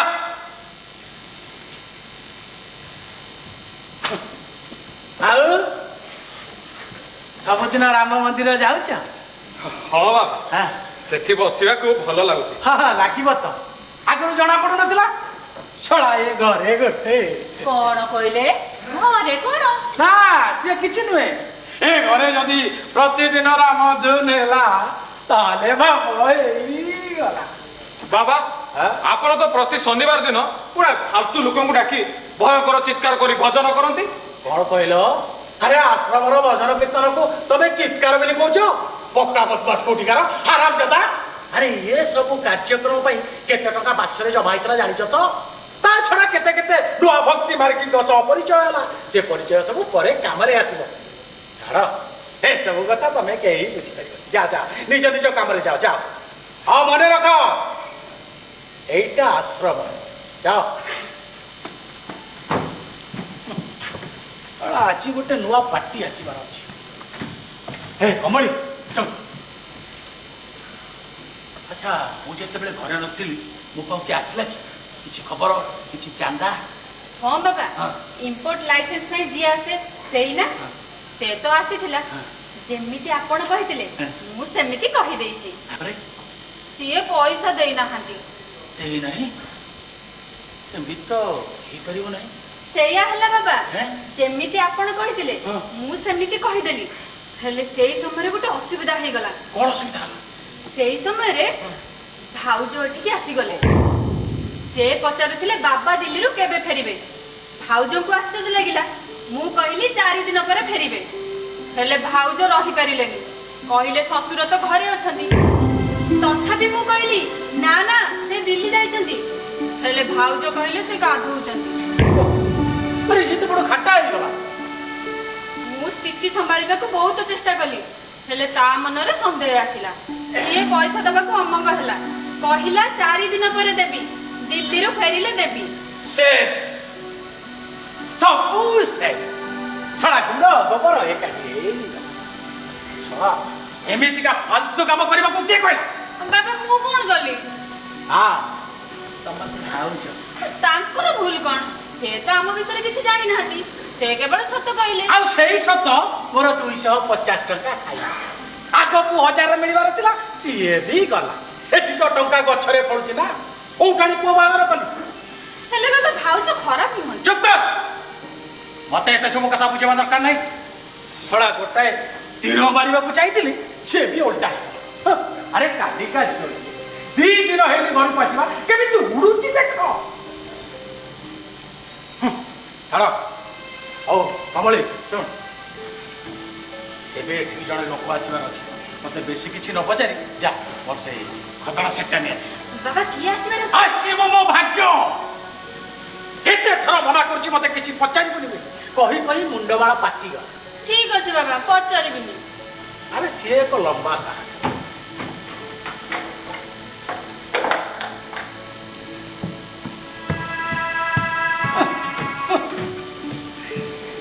बड़ लोक एमितिका लोक केभे आसे एकदम स्पेशल एबे देख नोट माड़ा केमिति उड़ी उड़ी के आसुची बाबा किए आसुଛନ୍ତି ए टोकाटिए ओ बाबा मोर भूल हो गला उन अरे से बड़ धंदा वाला दिल्ली रो कला टंका मामला रे दिल्ली रो अर्थ मंत्रालय ताकू धरी नहीं आज की 4 दिन है बुझिबो खला सवार चांस नहीं तेरे बिचरा बहुत सरल राशि पानी बाबा आपणक शरण रे हां नुहे आ कोन अरे तबे मते केते जानिच तब बाबा एते मामूली लोक न हबा जा जा मोर से खतर से चले जा ठीक अछि बाबा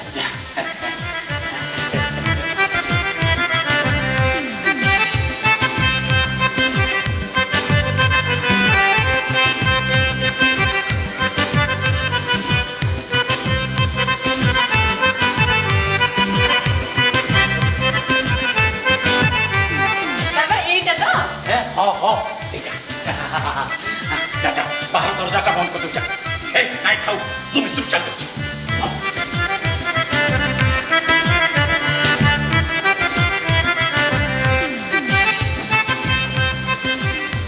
कमली बाबा पड़े गले कि घर भीतर लुगा बदले रख हाँ अरे आजिकाली तांकु लुगा बदलिया ପାଇଁ ବନ୍ଦ କୋଠରୀ ଦରକାର ହେଲାଣି କମଳି ମୋର ଏଇ 11:30 ବେଳକୁ ଗୋଟେ ଇଣ୍ଟରଭ୍ୟୁ କଲ୍ ଆସିଛି 11:30 ପାଇଁ 11:30 ବେଳକୁ ଇଣ୍ଟରଭ୍ୟୁ ପାଇଁ ଯିବି ହେଲା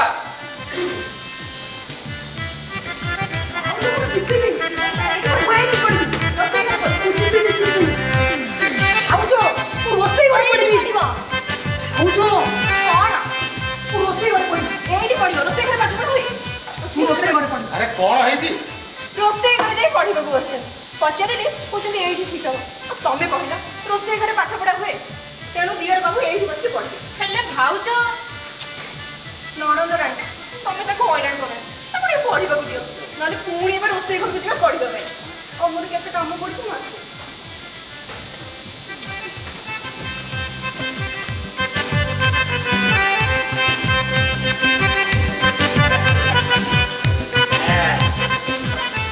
बाबा ଦେଖିଲୁ କେମିତି ହେଇଛି बाबा ହଁ टोपी आपण ओलटा पिंधिଛନ୍ତି उल्टा है तो अरे जानी सुनी पिंधिची तू से सब कथा किछि बुझिबे बुझिले बाबा हाँ।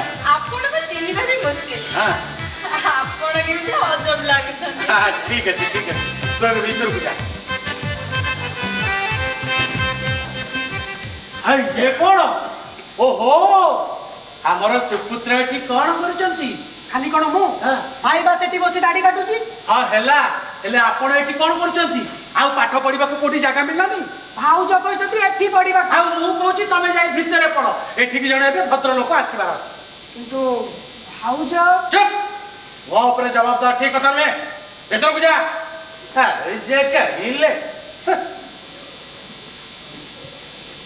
आउ साहेब आपण ओ साहेब मु आपण को पचारुची ବାବା ଆପଣ ମତେ କିଛି କହିଲେ आज्ञा हां आपण आपनकर दाढ़ी कटा जिनिस पत्र नै भीतर को जानतु सेही रूम रे बसी दाढ़ी काटंतु एठी जणे भद्र लोक आसीबार अछि ଆସନ୍ତୁ आसंतु जे आपण तो दाढ़ी कटा देखिया को आसुनांती कोनोसे को जरूरी काम रे आछंती एठी उठे जरूरी बैठक हबो ବାବା ମୋର ବି ଇଣ୍ଟରଭ୍ୟୁ ପାଇଁ ଯିବାକୁ ଅଛି ସେ ଘରେ ଲାଇଟ୍ କମ୍ ଅଛି ତେଣୁ ଏଠିକି ଆସିଲି ଦାଢ଼ି କଟାଟା ଶୋଇଲେ ଚାଲିଯିବିନି हां दाढ़ी कटा बंद कर माने बंद कर କିନ୍ତୁ ବାବା ସିଏ ଆସିଲା ବେଳକୁ ଭାଇର ଦାଢି କଟା ସରି ଯାଇଥିବ हैं तमे पुणी ताको कथा उपरे कथा कहउछ अरे ए घरे मोर इज्जत बोली किछि अछि ना नाही ଠିକ ଅଛି ଭାଇ ବାବା ଯେତେବେଳେ କହୁଛନ୍ତି ତୁ ତମ ରୁମକୁ ଯା ଆରେ ଭଉଣୀ ଏତେ ବର୍ଷ ହେଲା ଏଇଠି ଆମେ ଥାଇ ମଧ୍ୟ ପୂଜ୍ୟ ପିତାଶ୍ରୀଙ୍କର ସମସ୍ତ ପ୍ରକାର ଧନ୍ଦା ଚାଲି ଆସିଛି ନା ନାହିଁ ଆରେ ସେତେବେଳକୁ ଚଳିଗଲା ହେଲେ ଆଜି କ'ଣ ହେଇଛି ହାଁ ଆରେ ଆମେ ତ ଏଇଠି ଖାଉଥିଲେ ଖେଳୁଥିଲେ ଆଉ ଆମ ପିତାଶ୍ରୀ ଲୋକମାନଙ୍କୁ ମନେଇବା ଲାଗି ଆମକୁ ତାଙ୍କ ଆଗରେ ଅନାଥ ଆଶ୍ରମର ପିଲା ବୋଲି କହୁଥିଲେ हाउ हाउ बहुत हैला एबे जा भीतर के जा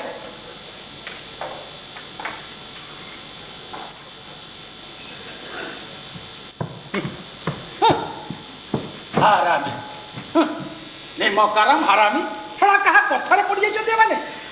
ବାବା ହଁ। ଇଏ କେତେବେଳେ ଆସିବେ? ହଁ ଏଇখানে ଆସି ପହଞ୍ଚିବେ। ଆରେ ଇଏ କଣ ତମକୁ କଣ ଶୁଣାଗଲାନି କି ନିଜ କଣ ଗୌତମ ବୁଦ୍ଧ ମନେ କରୁଛ? হ্যাঁ যা ভিতরକୁ যା।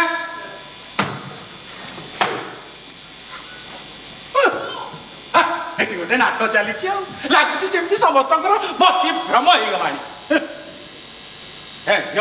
ଯା ତୁ ଭିତରକୁ ଯା। 9:30 ବାଜିଗଲାଣି। ସିଏ ଏଇଠି ଆସି ପହଞ୍ଚିବ। ହଁ ଶୁଣ ତୁ ଭାଉଜ ଉପରେ ନଜର ରଖିଥିବୁ। ସିଏ ଯଦି ଏଠିକି ଚାଲି ଆସେ ନା ସବୁ ଅସୁବିଧା ହେଇଯିବ। ଆରେ ଏମିତି ସୁଯୋଗ ବାରମ୍ବାର ଆସେନି। ଗ୍ରହ ଯୋଗ ବି ଭଲ ଅଛି। ଭାଉଜ ଉପରେ ନଜର ରଖିଥିବୁ। ଯା ଭିତରକୁ ଯା। ଠିକ ଅଛି ବାବା। ଯା ଯା ଯା।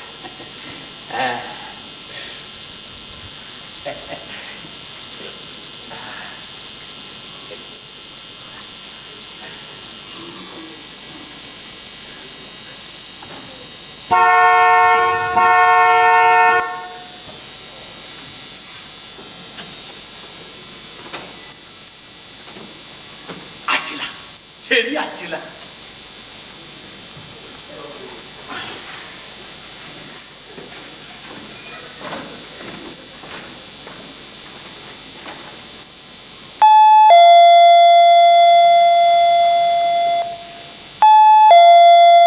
ଦୁଆର ଖୋଲା ଅଛି ଭିତରକୁ ଆସନ୍ତୁ।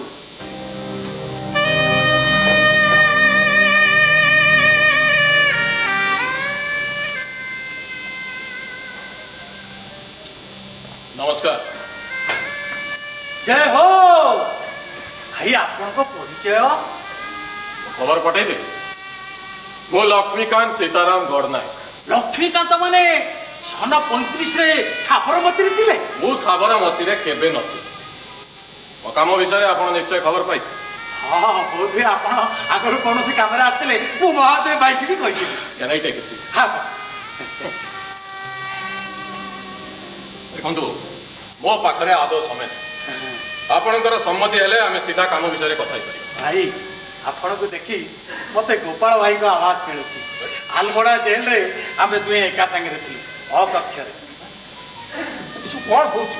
ଆରେ ମୋ ପାଖରେ ଆଦୌ ସମୟ ନାହିଁ। ଆମେ ହରି ମୋର ଯାହା ମନେ ପଡ଼େ ୱାର୍ଥର କୋକିଳାବେନ ସନ୍ଧ୍ୟା ପ୍ରାର୍ଥନାରେ ଥରେ ସେ ହରି ଭକ୍ତି ବିଷୟରେ ସୁନ୍ଦର କଥା ମାନ କହିଥିଲେ। ଅତି ସୁନ୍ଦର। ଆରେ ବନ୍ଦ କରନ୍ତୁ ପ୍ଲିଜ, ବନ୍ଦ କରନ୍ତୁ। ଆରେ ମୋର ପ୍ରତିଟି ମୁହୂର୍ତ୍ତ ମହତ୍ୱପୂର୍ଣ୍ଣ। ସିଧା ସିଧା କୁହନ୍ତୁ ଆମେ କାମ ବିଷୟରେ କଥା ହେଇପାରିବା ନା ନାହିଁ? ହଁ କୁହନ୍ତୁ। ଇଏ ମନକୁ ଏକାଗ୍ର କରିବା ପାଇଁ ସୂତା କାଟୁ କାଟୁ ଶୁଣିଲି। ଚଳିବ, ଆଶ୍ରମର ଏସବୁ ଅଭ୍ୟାସ। ଗାନ୍ଧୀ କହୁଥିଲେ। ଏସବୁ କ'ଣ ହଉଛି? ଗୋଟାଏ କହୁ, ଆପଣ କ'ଣ ମୋର ସ୍ଥିତିଟାକୁ ଗମ୍ଭୀରତାର ସହ ନେଉନାହାନ୍ତି ବୋଧେ?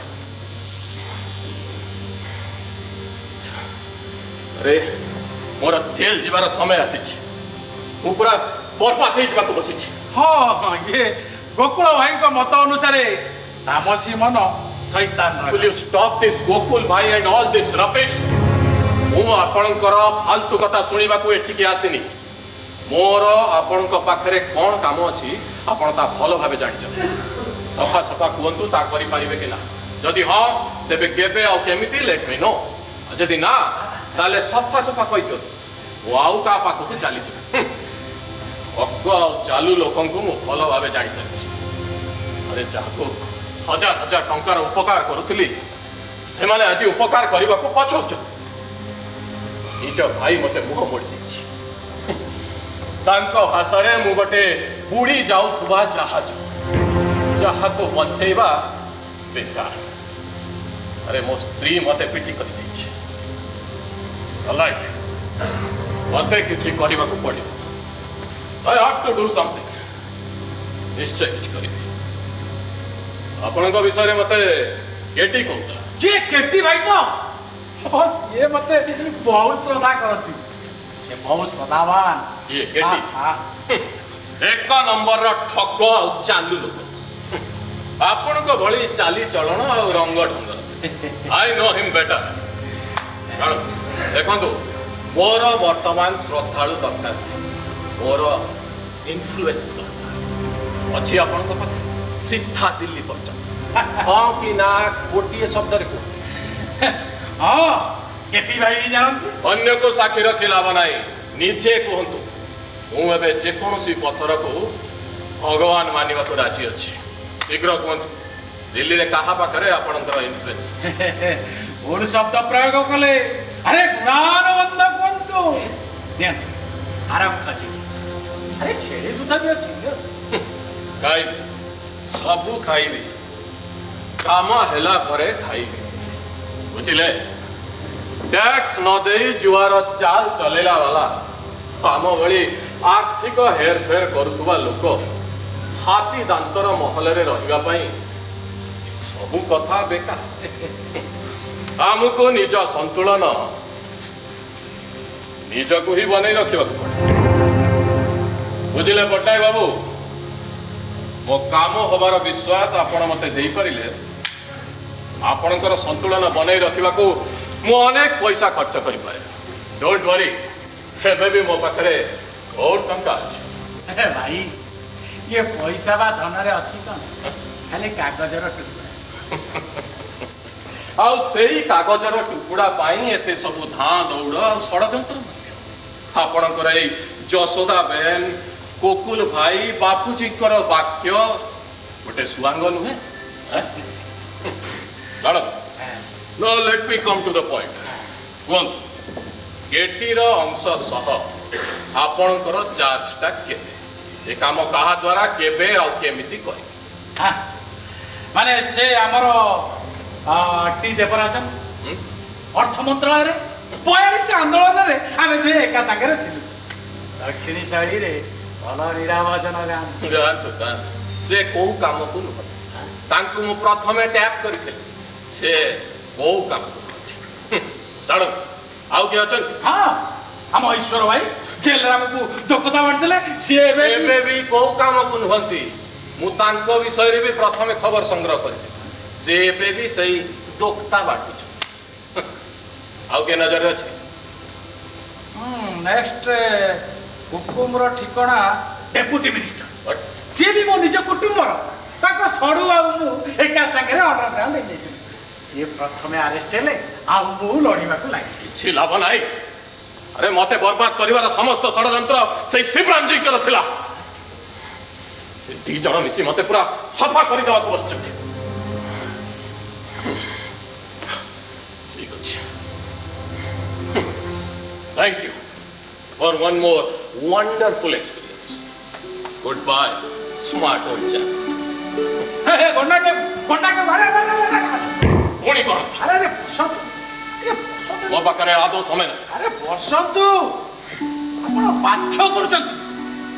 ସେଇଥିପାଇଁ କହିବାକୁ ଆମ ଏ ଅଞ୍ଚଳର ସର୍ବୋଦୟବାଦୀ ନେତା ଆଚାର୍ଯ୍ୟ କାକା ମିଶ୍ର, ସେ ବି ମୋର ଅତି ଘନିଷ୍ଠ।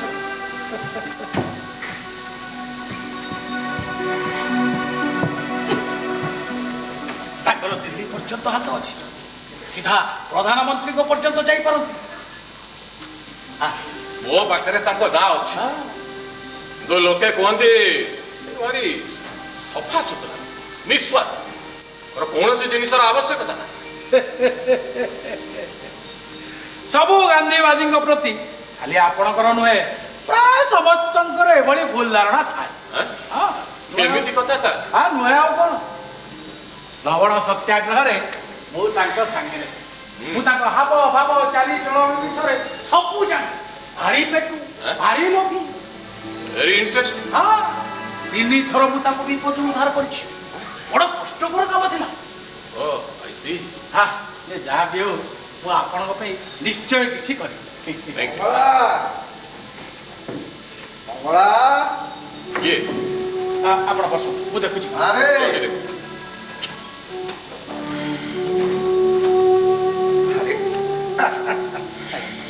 ଇଏ କୋଉ ପ୍ରକାର କ୍ରାନ୍ତି, ଏତେ ବଡ ପରିବର୍ତ୍ତନ, ତମକୁ ତ ଚିହ୍ନି ହଉନି। ଏଠି କ'ଣ କହୁଛନ୍ତି? ମୁଁ ପରା ଆପଣଙ୍କ କୁଟୁମ୍ବ। ହଁ, ଆମର ଏଡେ ବଡ ଭାଗ୍ୟ କାହିଁ? କୋଇଲି ବସାରେ କାଉ ଅଣ୍ଡା ଦେଲା କେବେଠୁ? ହଁ, କ'ଣ ଗୋଟେ କାମ ଚାଲିଛି। ହଁ, ଚାଲୁ ଚାଲୁ। ତମ ବୋଉ ଭିତରେ ଅଛି? ଆଜ୍ଞା, ଭିତରେ ଅଛି। ଆପଣ ଯାଇ ଭିତରେ ବସନ୍ତୁ। ହଁ, ନଥାଇ ଯିବ। ଆଜ୍ଞା, ଭିତରେ ଅଛି। ଭିତରେ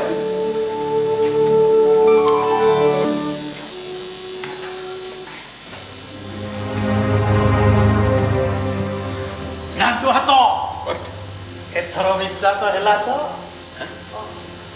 ଆରେ ସ୍ପଷ୍ଟ ସୁଆଙ୍ଗ କରିବାର 1 ନମ୍ବର ଏଥର ତ ମୋ ପହଞ୍ଚ ଆପଣ ଜାଣିପାରୁଥିବେ ସବୁ କିଛି ମୋ ପାଖରେ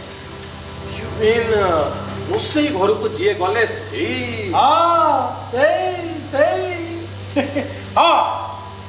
ଦିଲ୍ଲୀ ଯିବା ଆସିବା ଉଡ଼ାଜାହାଜ ଭଡ଼ା କୌଣସି ଏକ ଦାମୀ ହୋଟେଲରେ ରହିବା ପାଇଁ 2 ଦିନର ଖର୍ଚ୍ଚ ତେବେ ତ ସେ ଯାଇ କିଛି କରିବ ପକ୍କା ବିଜନେସମ୍ୟାନ୍ ଭାରି ପଇସା ଲୋଭି କିଛି ବି ହଉ ଦିଲ୍ଲୀ ହେଲା ଆଧୁନିକ ତୀର୍ଥସ୍ଥଳ ଆରେ ଏ ଦେବତାଙ୍କୁ ଭୋଗ ଦିଅ ସେ ଦେବତାଙ୍କୁ ପ୍ରସନ୍ନ କର ତାଙ୍କ ପୂଜାରୀ ତାଙ୍କ ସେବାକାରୀ ଆରେ ଯେତେ ସବୁ ଲୋକଡ଼ା ଆରେ ଦଲା ଲୋକ ଦଲାଲ ସେଠି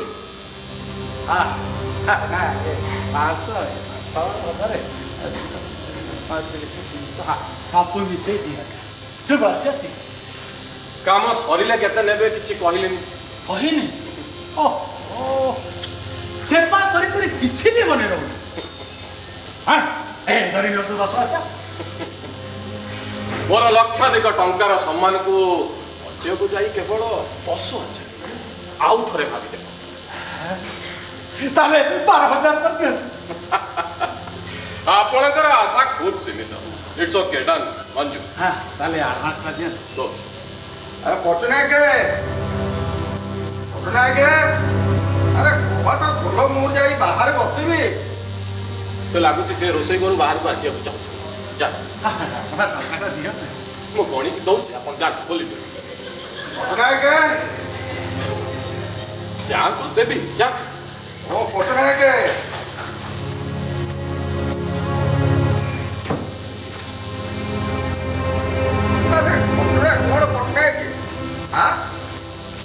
ତମେ ମତେ ଘର ଭିତରକୁ ପଠାଉଛ ଆଉ ଝିଅ ମତେ ବାହାରେ ବସିବାକୁ କହୁଛି ମୁଁ ତମ କାମରେ କିଛି ଅସୁବିଧା କରୁନି ତ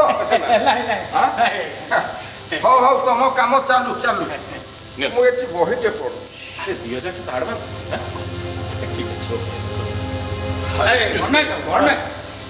ଆଜ୍ଞା ନମସ୍କାର ନମସ୍କାର ନମସ୍କାର ସେ କଥା ହଉଛି କ'ଣ କି ଏଇଟା ମୋ ଭାଣିଜୀ ଘର ମୁଁ ମଝିରେ ମଝିରେ ତାକୁ ଟିକେ ଦେଖା କରିବାକୁ ଆସେ ଆଚ୍ଛା ମୁଁ ଏଠି ରହିବାରେ ଆପଣଙ୍କର ଚାଲୁ ମୁଁ ଲକ୍ଷ୍ମୀକାନ୍ତ ସୀତାରାମ ଗଡ଼ନାୟକ ଆଚ୍ଛା ମୋର ଗ୍ରୁପ ଅଫ୍ ଇଣ୍ଡଷ୍ଟ୍ରିଜ୍ ଅଛି ହଁ 5ଟି ଇଣ୍ଡଷ୍ଟ୍ରିର ମୁଁ ମ୍ୟାନେଜିଂ ଡାଇରେକ୍ଟର ଆଚ୍ଛା ମୋ ସମସ୍ୟା ବିଷୟରେ ଆପଣଙ୍କୁ ପଟ୍ଟନାୟକ ବାବୁ ତ ନିଶ୍ଚୟ ଅବଗତ କହିବି ଆପଣ ଜମା ବ୍ୟସ୍ତ ହୁଅନ୍ତୁନି ଆପଣ ଏବେ ବିଦାୟ ନିଅନ୍ତୁ ରୁଆ ପଟ୍ଟନାୟକ ଆପଣଙ୍କର ମୋ ପାଖରେ କାମ ଅଛି କି ଆଜ୍ଞା ତାହେଲେ ଆପଣ ମତେ ନ କହି ଏ ପଟ୍ଟନାୟକ କ'ଣ କରିବ ଆପଣ ମତେ କୁହନ୍ତୁ ଆରେ ତାଙ୍କ କଥା ମୁଁ ସବୁ ପରେ ଆପଣଙ୍କୁ କହିବି ଆପଣ ଏଠିଆ କଥା ମତେ ଚିନ୍ତା କରନ୍ତୁ ଯାହା ଏଠି ସବୁ ଠିକ୍ ଠାକ୍ ହବ ଚାଲନ୍ତୁ ବାହାରେ କଥାଟା ଫାଇନାଲ କରିଦେବା ଆରେ ଚାଲନ୍ତୁ ଆରେ ତାଙ୍କୁ ଯିବାକୁ ବାଧ୍ୟ କାହିଁ କରୁଛ ସେ କ'ଣ ମତେ କହିବାକୁ ଚାହୁଁଛନ୍ତି କୁହନ୍ତୁ ମୋ ପାଖରେ ସମୟ ଅଛି ମୁଁ ଶୁଣିବି ଆରେ ଆପଣ ଆସନ୍ତୁ ଆଚ୍ଛା ତମର ସଭ୍ୟତା ସଂସ୍କୃତି ଉପରେ କିଛି ଜ୍ଞାନ ନାହିଁ ନା କ'ଣ ଏମିତି ଆରେ କାକା ସାହେବ ଆପଣ ବୁଝୁନାହାନ୍ତି କାହିଁକି ସେ ନିଜେ କହୁଥିଲେ ତାଙ୍କ ପାଖରେ ତାଙ୍କର ବହୁତ କାମ ଅଛି ତାଙ୍କ ପାଖରେ ସମୟ ନାହିଁ ପ୍ରତ୍ୟେକଟି ମୁହୂର୍ତ୍ତ ମୂଲ୍ୟବାନ ନା କ'ଣ ନାଇଁ ଆରେ ଠିକ୍ ଅଛି ଯଦି ଏମିତି କଥା ତାହେଲେ ଆପଣ ନା ନା ମୁଁ କ'ଣ କହୁଥିଲି କି ହଁ କ'ଣ କହୁଥିଲେ ଲକ୍ଷ୍ମୀକାନ୍ତ ଦେଖନ୍ତୁ ଝଟ୍ କରି ଚା କରି ଆଣିଛି କି ନାହିଁ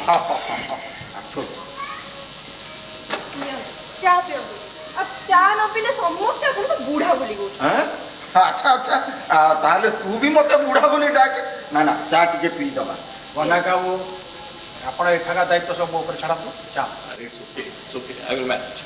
ଓକେ ମୁଁ ଆପଣଙ୍କୁ ସବୁକିଛି ସଂକ୍ଷେପରେ କହିଦେବାକୁ ଚାହୁଁ ଇଏ ଦିଲ୍ଲୀର ଅର୍ଥ ବିଭାଗ ମତେ ହଇରାଣ କରିବାକୁ ପୁରା ଅଣ୍ଟା ପିଡ଼ିବ ଦିଲ୍ଲୀର ଅର୍ଥ ବିଭାଗ ସିଏ କାହିଁକି ଆପଣଙ୍କୁ ହଇରାଣ କରିବାକୁ ବସି ଇଏ କଥା କ'ଣ କି ମୁଁ ଏତେ ଦିନ ହେଲା ଜରିମାନା ନ ଦେଇଥିବାରୁ ସେମାନେ ଟ୍ୟାକ୍ସ ଫାଇନ୍ ଏସବୁ ପକେଇକି ଏବେ ଏତେ ବଡ଼ ଆକାରରେ ଗୋଟେ ଫାଇନ୍ ଚାହୁଁଛନ୍ତି ଯେ ଯାହାଦ୍ୱାରା ମୁଁ ପୁରା ବର୍ବାଦ ହେଇଛି ଚା ଆଚ୍ଛା ଆପଣଙ୍କର ଏ ପଟ୍ଟନାୟକ କ'ଣ କରିବ ଧର ଚା ଧର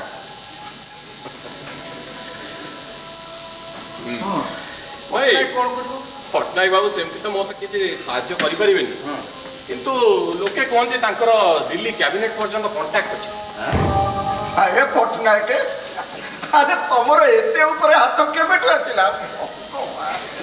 କଣ ଚାଲିଛି? ଦେଖନ୍ତୁ ଏ କେସ୍ର ଦ୍ୱାର ଚାରିଆଡ଼ୁ ବନ୍ଦ, ଚାରିଆଡ଼ୁ ବନ୍ଧୁକ ଏବେ ମୁହଁ ଆଡ଼କୁ ମୁହଁ କରି ରହିଛି। ଖାଲି ଫାୟାରିଂର ଅର୍ଡ଼ରଟା ଦିଆଯାଇଛି। ମୁଁ ଜେଲ୍ ଯିବାକୁ ଡରୁନି, କିନ୍ତୁ ବର୍ବାଦୀକୁ ଡରୁଛି। ଯାହା ହଉ ଏତେ ଗୋଟେ ବିପରୀତ ପରିସ୍ଥିତିରେ ବି ଆପଣଙ୍କର ମନ ଶାନ୍ତ ରହିଛି ଜାଣିକି ଖୁବ୍ ଖୁସି ଲାଗିଲା। କିନ୍ତୁ କଥା କ'ଣ ଗଣ୍ଡାଇ ବାବୁ, ଏ କାମଟା ଏତେ ସହଜ ନୁହେଁ।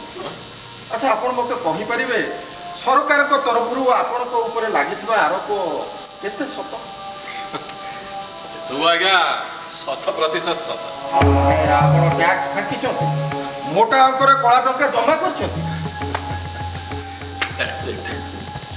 ମୁଁ ଆଜ୍ଞା ବଡ଼ ଉଚ୍ଚା ବେଳା ଥିଲି, ମୋର ସ୍ୱପ୍ନ ବହୁତ ବଡ଼ ଥିଲା। ମୁଁ ସବୁବେଳେ ଉଚ୍ଚରେ ଉଡ଼ି ବୁଲିବାକୁ ଚାହୁଁଥିଲି। ତାମାନେ ସରକାର ଆପଣଙ୍କ ଉପରେ କରୁଥିବା କାରନାମା ବି ମିଛ ନୁହେଁ?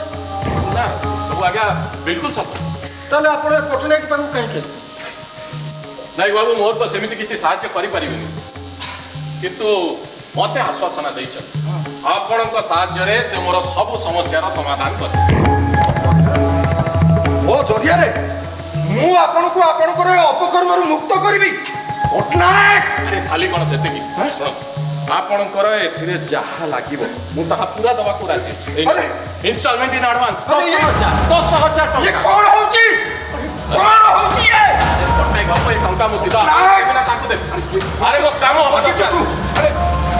ବିଶ୍ୱାସ ଶୁଣ, ଏତିକିରେ ଯଦି ନହେବ ମୁଁ ଆହୁରି ଦେବାକୁ ରାଜି ଅଛି। 12,000 ଟଙ୍କା। କ'ଣ ଆପଣ ଭାବୁଛନ୍ତି ମତେ? ମଙ୍ଗଳା, ମୁଁ ଆଉ ଏଠି ସନ୍ଧ୍ୟା ରହିପାରିବିନି। ହବା ଦରକାର ଏଇଟା। ରାମ ରାମ ରାମ ସହସ୍ର ନାମ ତତୁଲ୍ୟମ୍ ରାମ ନାମ ପ୍ରାଣେ। ରାମ ରାମ ବାବୁ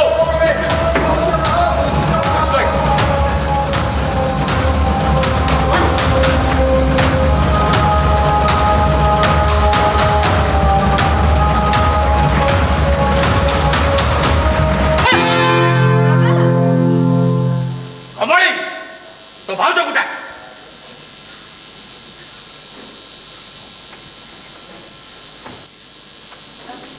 ବାବା ମତେ ଡାକିଲେ? ହଁ କୁହନ୍ତୁ, ମୋ ଦ୍ୱାରା କିଛି ଭୁଲ ହେଲା କି? ନା, ଓ ଭୁଲ କରିଛି। ଆଉ କଣଟା ରହିଛି? ବାବା, ଆପଣ ଯାହା ବି କୁହନ୍ତୁ, ହେଲେ ମଙ୍ଗଳା କ'ଣ କରିଛି? ସେ ତ କାହାକୁ କିଛି ହଇରାଣ କରୁନି, ବରଂ ସମସ୍ତଙ୍କ ପାଇଁ ମରୁଛି। କ'ଣ କରିଛି? ଆରେ ବହୁତ କିଛି କରିଛି, ଆଉ ଉପରକୁ କିଛି ନ କରିବାର ପୁରସ୍କାର ମଧ୍ୟ। ବାବା, ମୁଁ ଯଦି କିଛି ଭୁଲ କରିଛି ତାହେଲେ କୁହନ୍ତୁ, ମୁଁ ନିଜକୁ ସୁଧାରି ନେବି। ହେ ମୋର ସୁପୁତ୍ର, ଏ ଘରେ ଗୋଟେ ଚଳଣି ଅଛି, ଆଉ ସେଇ ଚଳଣି ଉପରେ ଏ ଗସ୍ତି ଚାଲିଛି। ଏ କଥା ଭୁଲନ୍ତୁ ନାହିଁ। ଆଉ ଆପଣଙ୍କ ଶ୍ରୀମତୀ ସେ ଚଳଣିକୁ ନ ମାନିବାକୁ ସଫା ମନା କରିଦେଇଛନ୍ତି। ସେ ବିଶ୍ୱାସଘାତ କରିବା ପାଇଁ ନିଷ୍ପତ୍ତି ନେଇ ସାରିଛନ୍ତି। ଏଇଟା ତାଙ୍କର ଜିଦ୍, ଆଉ ସେଇ ବିଚାରକୁ ସେ ସମସ୍ତଙ୍କ ଉପରେ ନଦି ଦେବାକୁ ଚାହୁଁଛନ୍ତି। ଏ ଘରର ସମସ୍ତ ପରିବେଶକୁ ବିଗାଡ଼ି ଦେବାକୁ ଚାହୁଁଛନ୍ତି। ବାବା, ବାବା, ଏଥିରେ ଖରାପ କୋଉଠି ଅଛି?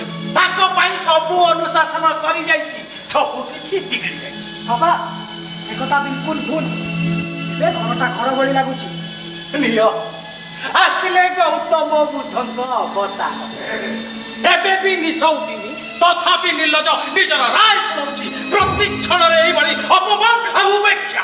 ଓହୋ, ଆପଣ ମିଛରେ କାହିଁକି ରାଗୁଛନ୍ତି କହିଲେ? ଆପଣ ବି ଓକିଲାତି କରିବାକୁ ଚାଲି ଆସିଲେ? ଆରେ ଏଠି ଯାହା ସବୁ ଚାଲୁଛି, ଯଦି ଏମିତି ଚାଲେ ତାହେଲେ କ'ଣ ଖାଇବ? ଘରକୁ ଯଦି 2 ପଇସା ନ ଆସେ ତାହେଲେ ବଞ୍ଚିବ କେମିତି? ଛଡ଼ା ଯାହା କରିବାକୁ ଯାଉଛି ତାର ଗୋଡ଼ ଟଣା ହଉଛି। ସେ ସତ୍ୟର ପୂଜାରୀ ସର୍ବୋଦୟ ଠିକାଦାରର କ'ଣ ଠିକ୍ ଏଇ ସମୟରେ ଆସିବାର ଥିଲା? ତାଙ୍କୁ କ'ଣ ଭାଉଜ ଡାକିଥିଲେ? ହେଲେ ସେ କାହା ପାଇଁ ଏଠିକି ଆସିଥିଲେ? ଆରେ ମୋ ଘରେ ମୁଁ କ'ଣ କଲି ନ କଲି ତା ଯାହା ସେ କେତେ? ବାବା, ଆପଣ କ'ଣ କହୁଛନ୍ତି? ସେ ସବୁ ମୁଁ ବୁଝିବା ବାହାରେ। କେମିତି ବିଶ୍ୱାସଘାତକତା, କେମିତି ବିଚାରଧାରା, ମୁଁ କେମିତି ପରିବେଶ ଖରାପ କଲି? ଆରେ ମତେ ନିୟତି ଯାହା ଦେଇଛନ୍ତି ତାକୁ ଜୀବନରେ ବାଜି ଲଗେଇ ଭୋଗ କରୁଛି। ସାମର୍ଥ୍ୟ ଅନୁସାରେ ଭଲ କରିବାକୁ ଚେଷ୍ଟା କରୁଛି। ଆପଣ କୁହନ୍ତୁ ବାବା, ମୋର ଭୁଲ କୋଉଟା? ମୁଁ ନିଜକୁ ସଜାଡ଼ି ନେବି। ନିଅ, କ'ଣଟା ବୁଝେଇବି? ମୋ ମୁଣ୍ଡ ସବୁ ଗଲା ପରେ ଆଉ କ'ଣଟା ଦେଖେଇବି? କମଳି, ବୌରାଣୀ, ଏସବୁ ଯଦି ଏମିତି ଚାଲେ ତାହେଲେ ଘର ଦିନେ ବୁଡ଼ିଯିବ ଆଉ ସେତେବେଳେ ମତେ କେହି ସମ୍ଭାଳି ପାରିବ ନାହିଁ। ବାବା ଆପଣ ଯାହା ବି କହୁଛନ୍ତି ସଫା ସଫା କୁହନ୍ତୁ। ଶୁଣିବ ତାହେଲେ ଶୁଣ, ଏ ଘରେ ମୋ ପତ୍ନୀର ଚଳଣିକୁ ସମସ୍ତଙ୍କୁ ମାନିବାକୁ ପଡ଼ିବ। ବାବା କେହି କଣ ବିରୋଧ କରୁଛନ୍ତି? ବିରୋଧ କଣ ଖାଲି କଥାରେ ହୁଏ? ଦିନୁ ତା ବ୍ୟବହାରରେ ମୋର ବିରୋଧ କରୁଛି, ସବୁ ସମୟରେ ଲଗାତାର। ବଡ଼ ଆଶ୍ଚର୍ଯ୍ୟ କଥା କହୁଛନ୍ତି ଆପଣ। ଆଶ୍ଚର୍ଯ୍ୟ କଥା ମୁଁ କହୁନି, ଆମର ଧର୍ମପତ୍ନୀ କହୁଛନ୍ତି। ଲାଇସେନ୍ସ ନେଇ ଆସିଥିବା ଲୋକ ଆଉ କମଳୀର କଥାବାର୍ତ୍ତା ଭିତରେ ତାଙ୍କର ଉପରେ ପଡ଼ି କଥାବାର୍ତ୍ତା କରିବା କଣ ଦରକାର ଥିଲା? ହେଲେ ଭାଉଜ କିଛି ଜାଣିନଥିଲେ? ଚୁପ୍ କର! କହି ରଖୁଛି, ଯୋଉ ପର୍ଯ୍ୟନ୍ତ ଏ ଘରେ ମୁଁ ଅଛି ଏ ଘର ମୋ କଥାରେ ଆଉ ମୋ ଅନୁସାରେ ଚାଲିବ। ଯାହାକୁ ମଞ୍ଜୁର ନାହିଁ ସେ ଏଠି ଚାଲିଯାଉ।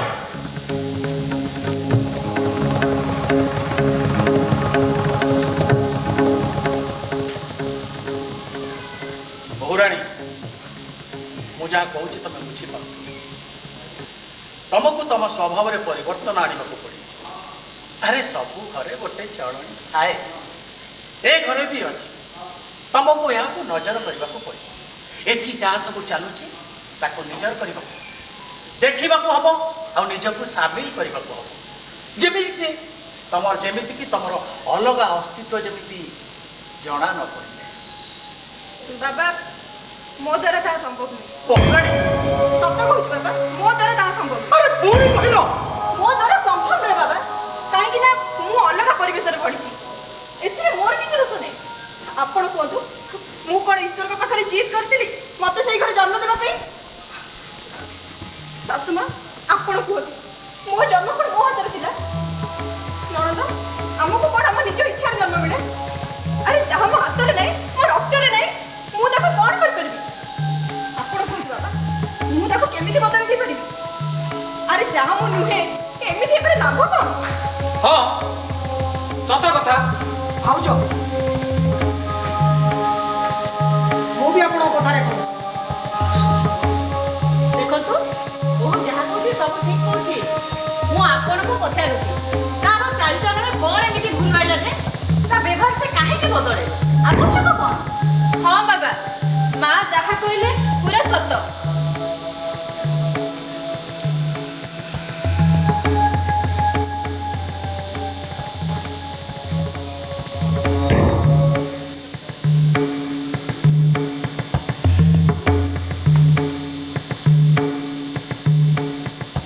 ହଁ, ତମେମାନେ ଯାହା କହିଲ ବିଲକୁଲ ସତ।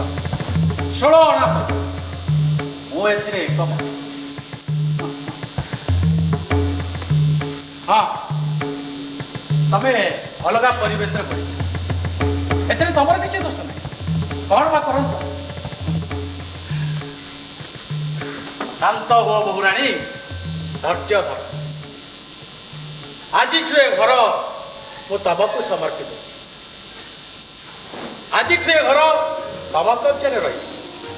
ଆଜିଠୁ ଏ ଘର ତମେ ଯେମିତି ଚାହିଁବ ତମ ରୁଚି ଅନୁସାରେ ଆଉ ତମ କଥା ଅନୁସାରେ ଚାଲିବ। ତମେ ଯେମିତି ଚାହିଁବ ସେମିତି ଚାଲିବ। ବାବା ସତ କହୁଛନ୍ତି ବାବା? ଆରେ କଥା କୋଉଠିକାର, ମୁଁ କଣ କେବେ ମିଛ କହେ? ମୁଁ ପୁରା ହୋସରେ କହୁଛି, ବହୁରାଣୀ ଆଜିଠୁ ଏ ଘର ତାଙ୍କ ହିସାବରେ ଚଳେଇବ। ଆପଣଙ୍କ ମନ ଭିତରେ କଣ ଲୁଚିଛି କେଜାଣେ? ଏଇ ବକଟ ବୋଲି ଝିଅଟିଏ ସେ ପୁଣି କଣ କରିବ? ଠିକ ଅଛି ମା, ମୁଁ ଏ ଘରର ଦାୟିତ୍ୱ ସ୍ୱୀକାର କରୁଛି। ବାବା, ମତେ ଆପଣଙ୍କର ସାହାଯ୍ୟ ଦରକାର। କାହାରି ସାଙ୍ଗରେ ବିଶ୍ୱାସଘାତକତା ନ କରି, ଲୁଟ୍ ନ କରି, ଏକଦମ ସତ୍ୟର ପ୍ରାମାଣିକତାକୁ ନେଇ ଆପଣମାନଙ୍କ ସାହାଯ୍ୟରେ ମତେ ଏଠି କିଛି କରିବାକୁ ହବ। ନିଶ୍ଚୟ ଏଠି କିଛି କରିବାକୁ ହବ। ବଢିଆ, ବହୁତ ବଢିଆ, ଅତି ଉତ୍ତମ। ମୁଁ ଏବେ ମୋ ଅଧିକାର ତ୍ୟାଗ କଲି। ମଣି ଯା ଚାଟ একদম স্ট্রং।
এইটা ହେଲା ଆମର ଉନ୍ନତି ଗୃହ ବିଦ୍ୟୁତ ଭଣ୍ଡାରର କାର୍ଯ୍ୟାଳୟ।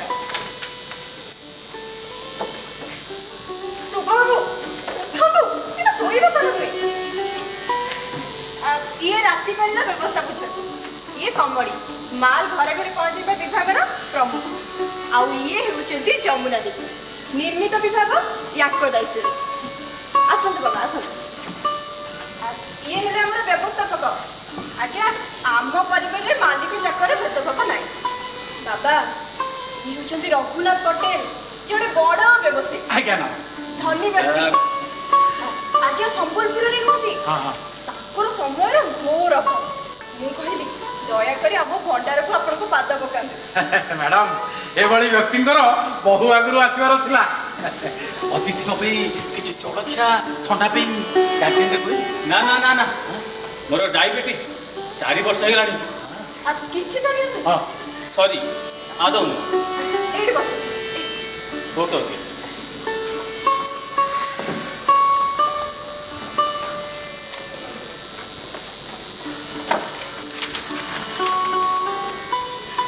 ଏଇ ଦେଖନ୍ତୁ।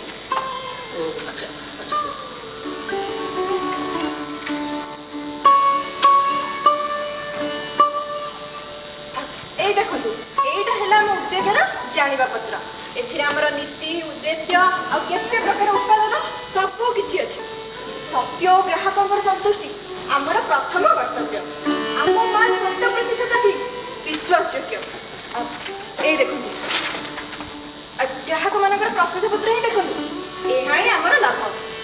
ବାବା 1500 ଅର୍ଡର ସପ୍ଲାଇ କଲେ। ହଁ ମ୍ୟାଡାମ ସବୁ ହେଇଯାଇଛି। ଆଜ୍ଞା ଏଇ ନିଅନ୍ତୁ ଟେଷ୍ଟ କରନ୍ତୁ। ବହୁତ ଟେଷ୍ଟି ଆଜ୍ଞା। ଇଏ ଆମ୍ବ ଆଚାର, ଇଏ ଲେମ୍ବୁ ଆଚାର, ଆଉ ଇଏ ମଟନ ମସଲା। ଥାଉ ଥାଉ ଟେଷ୍ଟି ତ ନିଶ୍ଚୟ ହେଇଥିବ। ନିଶ୍ଚୟ। ଗୋଟିଏ ବର୍ଷରେ ଆମେ ପ୍ରାୟ 30 ପ୍ରକାର ଜିନିଷ ଉତ୍ପାଦନ କରି ବାହାରକୁ ପଠାଉଛୁ। ନୁହେଁ ବାବା? ହଁ ମ୍ୟାଡାମ। ପୁଞ୍ଜି ହେଲେ ଆହୁରି 10 ପ୍ରକାର ଜିନିଷ ଉତ୍ପାଦନ କରିପାରିବୁ। ଏଇ ଦେଖନ୍ତୁ କେତେ ବଡ଼ ବଡ଼ ଅର୍ଡର। ଇଏ କ'ଣ ଖାଇଲେ ତମାଖୁ? Sample madam sample. ଆଜି ନହେଲେ କାଲି ତାର ଉତ୍ପାଦନ କରିବାକୁ ପଡିବ। Yes sir, that is best. Tobacco is best. ଦିଅନ୍ତୁ ଦିଅନ୍ତୁ।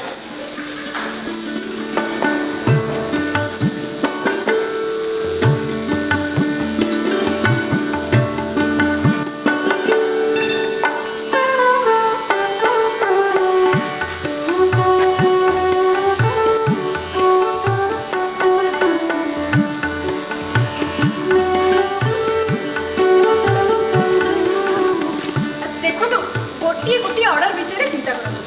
ଏଇ ଦେଖନ୍ତୁ କଟକ, ଭଦ୍ରକ, ବାଲେଶ୍ୱର, ବାରିପଦା, ସମ୍ବଲପୁର, କେଉଁଝର ସବୁଆଡୁ ପ୍ରାୟ ସାରା ଓଡ଼ିଶାରୁ ଅର୍ଡର ଆସୁଛି। ଏମିତିକି ଛତିଶଗଡ଼ରୁ ମଧ୍ୟ ଅର୍ଡର ଆସୁଛି। Very good, very good. Back.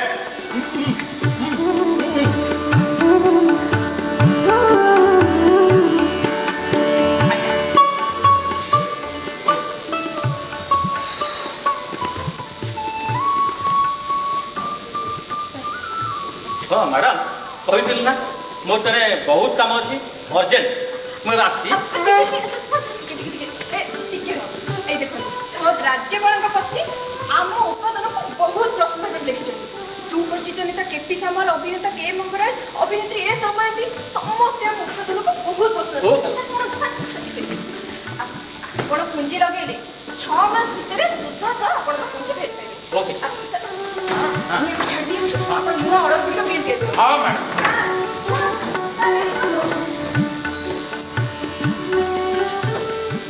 କି ସୁନେଲି ଲୋକ ଶଳା ହେଲେ ବିଳମ୍ବରେ ମିଳିଲା।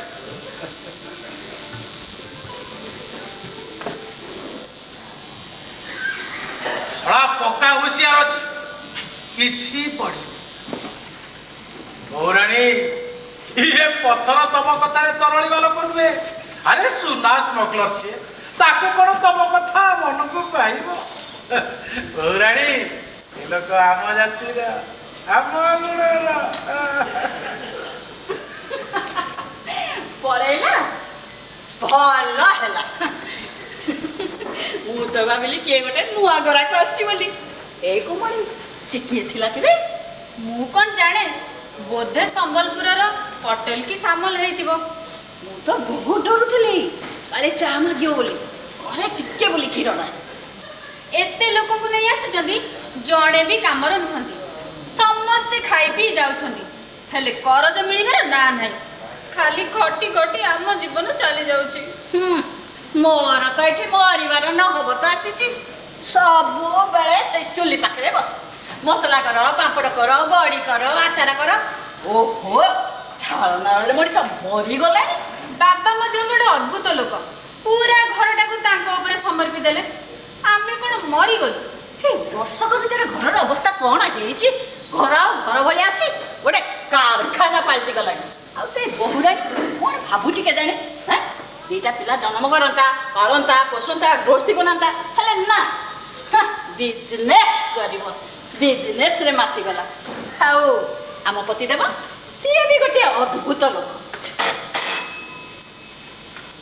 ଏଇ କମଳି, ଭଲ ଦେଖିବୁ କାହିଁ ଡାକୁଛନ୍ତି? ମା, ସେ ତମକୁ ଡାକୁଥିବେ। ହଁ ମା, ତମେ ଯାଅ।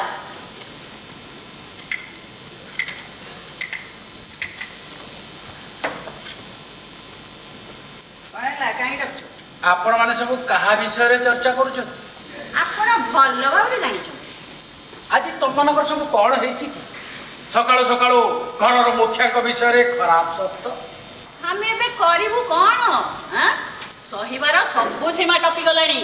ଘରର ସୁଖ ଶାନ୍ତି ସବୁ ମାଟିରେ ମିଶିଗଲାଣି। ସବୁ ସୁଖ କଣ ପଇସାରୁ ମିଳେ? ଆରେ ପଇସାରୁ ମିଳୁଥିବା ସୁଖ ଅତ୍ୟନ୍ତ ନିମ୍ନ ସ୍ତର। ସତ ସୁଖ ସାତ୍ବିକ ଆତ୍ମାର ସନ୍ତୁଷ୍ଟିରୁ ମିଳେ। ଆରେ ସିଏ ଆପ୍ରାଣେ ଚେଷ୍ଟା କରୁଛି, ହେଲେ ବ୍ୟବସାୟୀ ମାନେ ପଇସା ଦେଲେ ତ ସିଏ କଣ କରିବ? ତାର କିଛି ଦୋଷ ନାହିଁ। ଏସବୁ କଥା ମୋତେ କାହିଁକି ବୁଝାଉଛନ୍ତି? କମଳି ବାହାଘର ପାଇଁ ଯାହା ସବୁ ପଇସା ରଖାଇଥିଲା ନା, ସବୁ ସରିଗଲାଣି। ଆଉ ଆପଣଙ୍କ ରୋଜଗାରରୁ ଯାହା ସଞ୍ଚୟ କରିଥିଲି, ସେ ବି ସରିବାକୁ ବସିଲାଣି। କଣ ହେଇଗଲା ସେ? ଆରେ ମଣିଷ ରୋଜଗାର କରି ବଞ୍ଚେଇକି ପଇସା ରଖେ କାହିଁକି? ଭବିଷ୍ୟତରେ କାମରେ ଆସିବା ପାଇଁ ତ। ଆଉ ଏଠି ତ ମହାନ ପ୍ରୟୋଗ ଚାଲିଛି।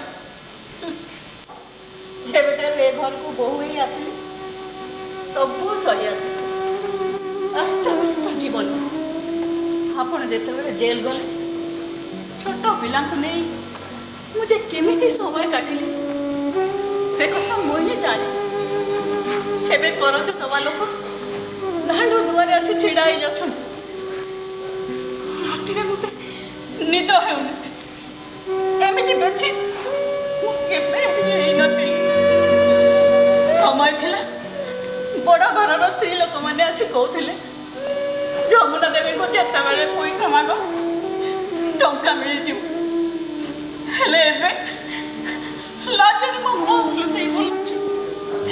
ଏମିତି ଦୁର୍ଦିନ ଆସିବ ବୋଲି ମୁଁ କେବେ ସ୍ୱପ୍ନରେ ସୁଦ୍ଧା ଭାବିନଥିଲି। ଆରେ ଭାଗ୍ୟବତୀ, ତମେ ତ ବୋହୁରାଣୀ ପାଇଁ ମୋ ସାଙ୍ଗରେ ଝଗଡ଼ା କର। ସେ ଠିକ୍ କହୁଥିଲା ବୋଲି କହିଲ। ସମସ୍ତେ ତା ପକ୍ଷ ହୋଇ କହିଲ, ତାର ଚାଲିଚଳନକୁ ସମର୍ଥନ ଦେଲ। ହଁ, ସେତେବେଳେ ସେ କେତେ ଭଲ ଥିଲା। ସେ ଏମିତି କାମ କରିବ ବୋଲି ମୁଁ କ'ଣ ଜାଣିଥିଲି?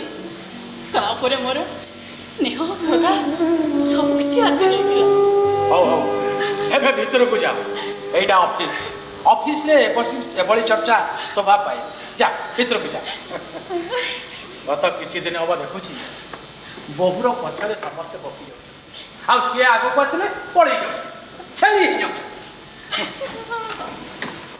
ମା, ଆଜି ଭାଉଜଙ୍କୁ କହିଦିଅ, ମୁଁ ବି କହିବି। କିଏ କେତେ କହିବ?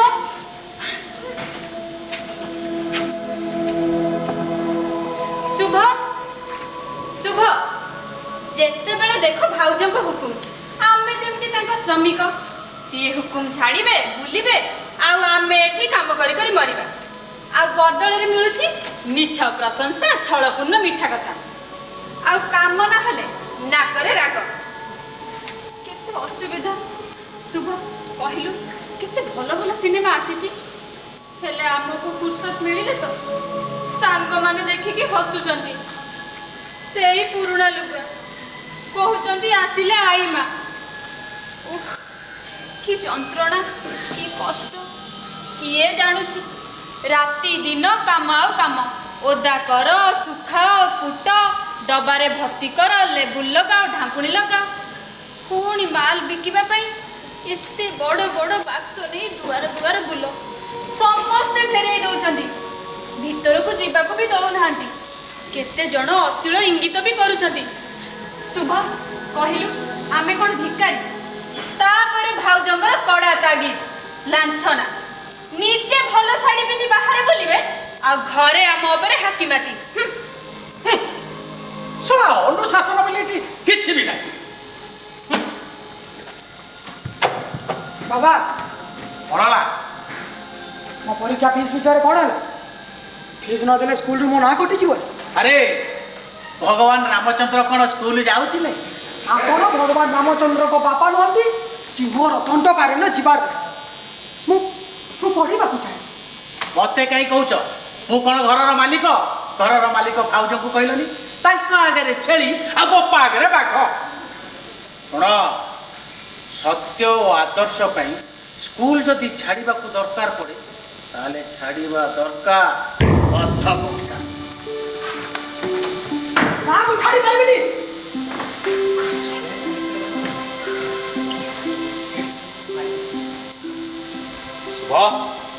ଘରେ ଅଛି? କିଏ? ମତେ ଜଣା ନାହିଁ। ବେଶ ସିଧା ସିଧା ଉତ୍ତର ଦେ। ଆରେ ତମ ସ୍ତ୍ରୀ ବିଷୟରେ ମୁଁ କେମିତି ଜାଣିବି? କି ଝାମେଲା। କାହା କ'ଣ କହୁଛୁ? ତମ ସ୍ତ୍ରୀ ବିଷୟରେ କହୁଛି। ମୋ ସ୍କୁଲ ଯିବାଟା ମୁସ୍କିଲ କଲେଣି।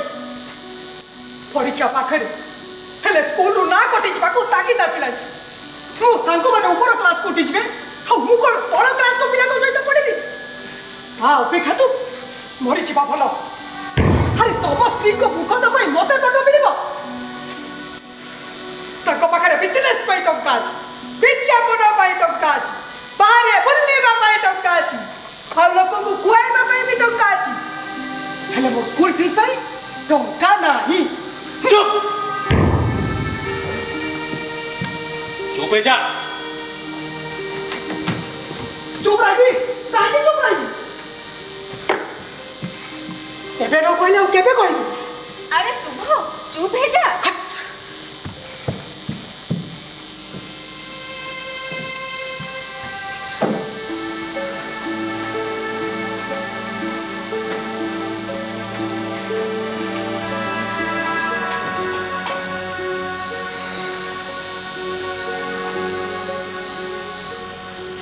ନଣନ୍ଦ, ଏମିତି ବସିଛ କାହିଁକି?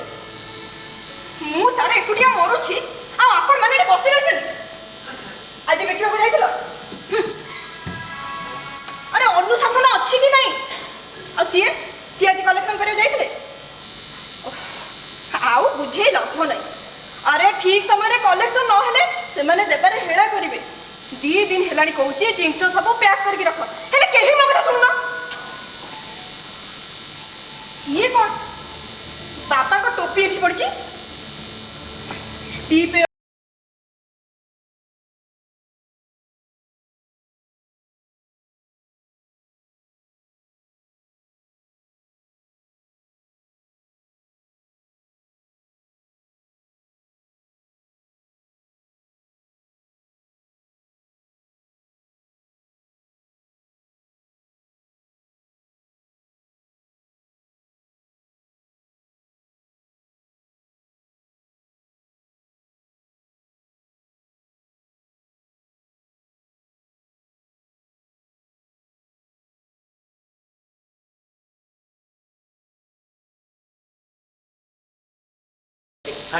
କ'ଣ କାମ?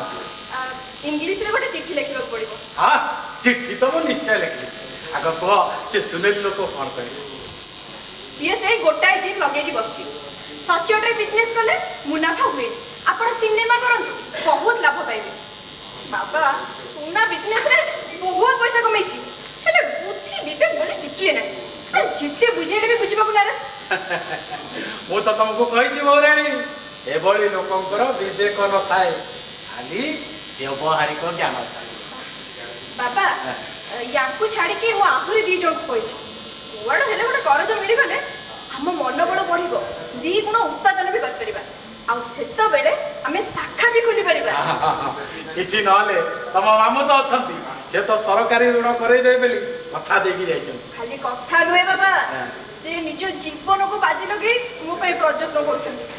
ହେଲେ ଆଜି ତାଙ୍କର ଆସିବା କଥା ସେ କଥା ଦେଇଛନ୍ତି ମାନେ ନିଶ୍ଚୟ କିଛି ନା କିଛି କରିକି ଆସିବେ। ହଁ ଏମିତିରେ ସେ ବହୁତ ବ୍ୟସ୍ତ ଲୋକ ହେଲେ ସିଏ ଚାହିଁଲେ ନ ପାଖାପାଖି ବାବା ଏଇ ସମୟରେ କଲେଜ ତ ନହେଲେ ଆମେ ଆଗେଇ ପାରିବାନି। ଆପଣ ଆଜି ହିଁ ଚିଠି ଲେଖି ଶୁଭମ ରାତିରେ ପୋଷ୍ଟ କରିଦିଅନ୍ତୁ। ହଁ ଠିକ ହେଲେ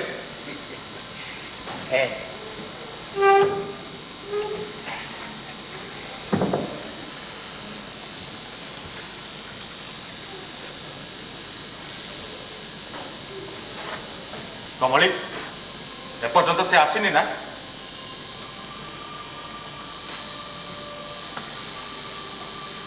ଭଲ ହେଇଛି ନ ଆସିଛେ ପର୍ଯ୍ୟନ୍ତ फालतू झिंझट। अरे ये की धंदा या को कहती बिजनेस ताको देखिले मो मुंड कौन हो जाउची सता कहूची मो रक्त पूरा गरम हो जाउची। अरे किए देई था ताको सब करिया कदिका का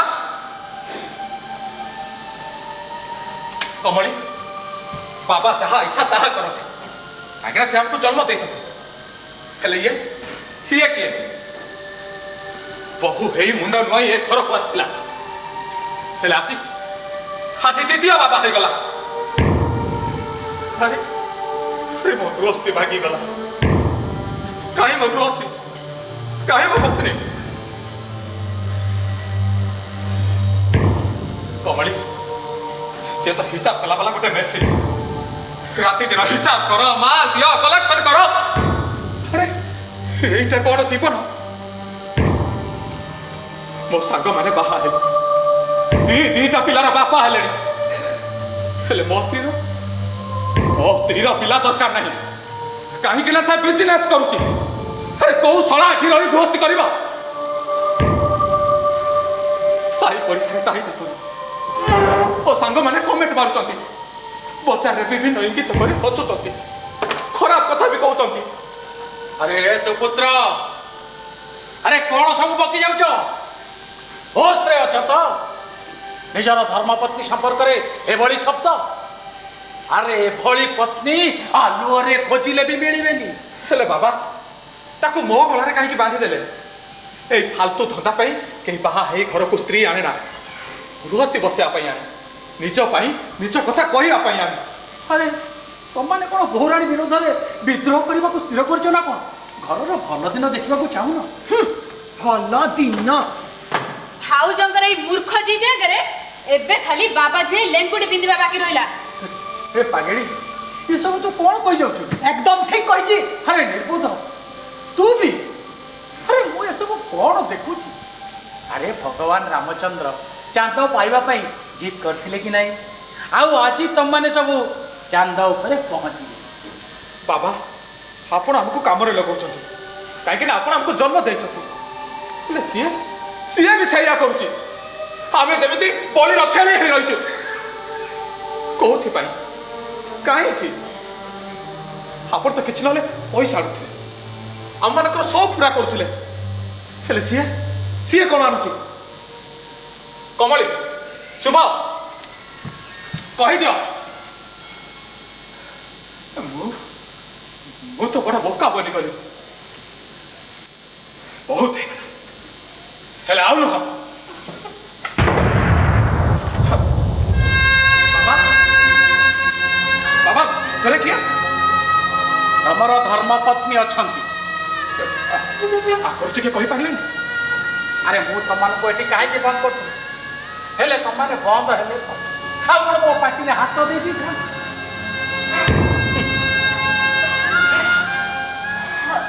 इला कितने बड़े निद लगी जाती थोड़ा जे एमिति काळो निद।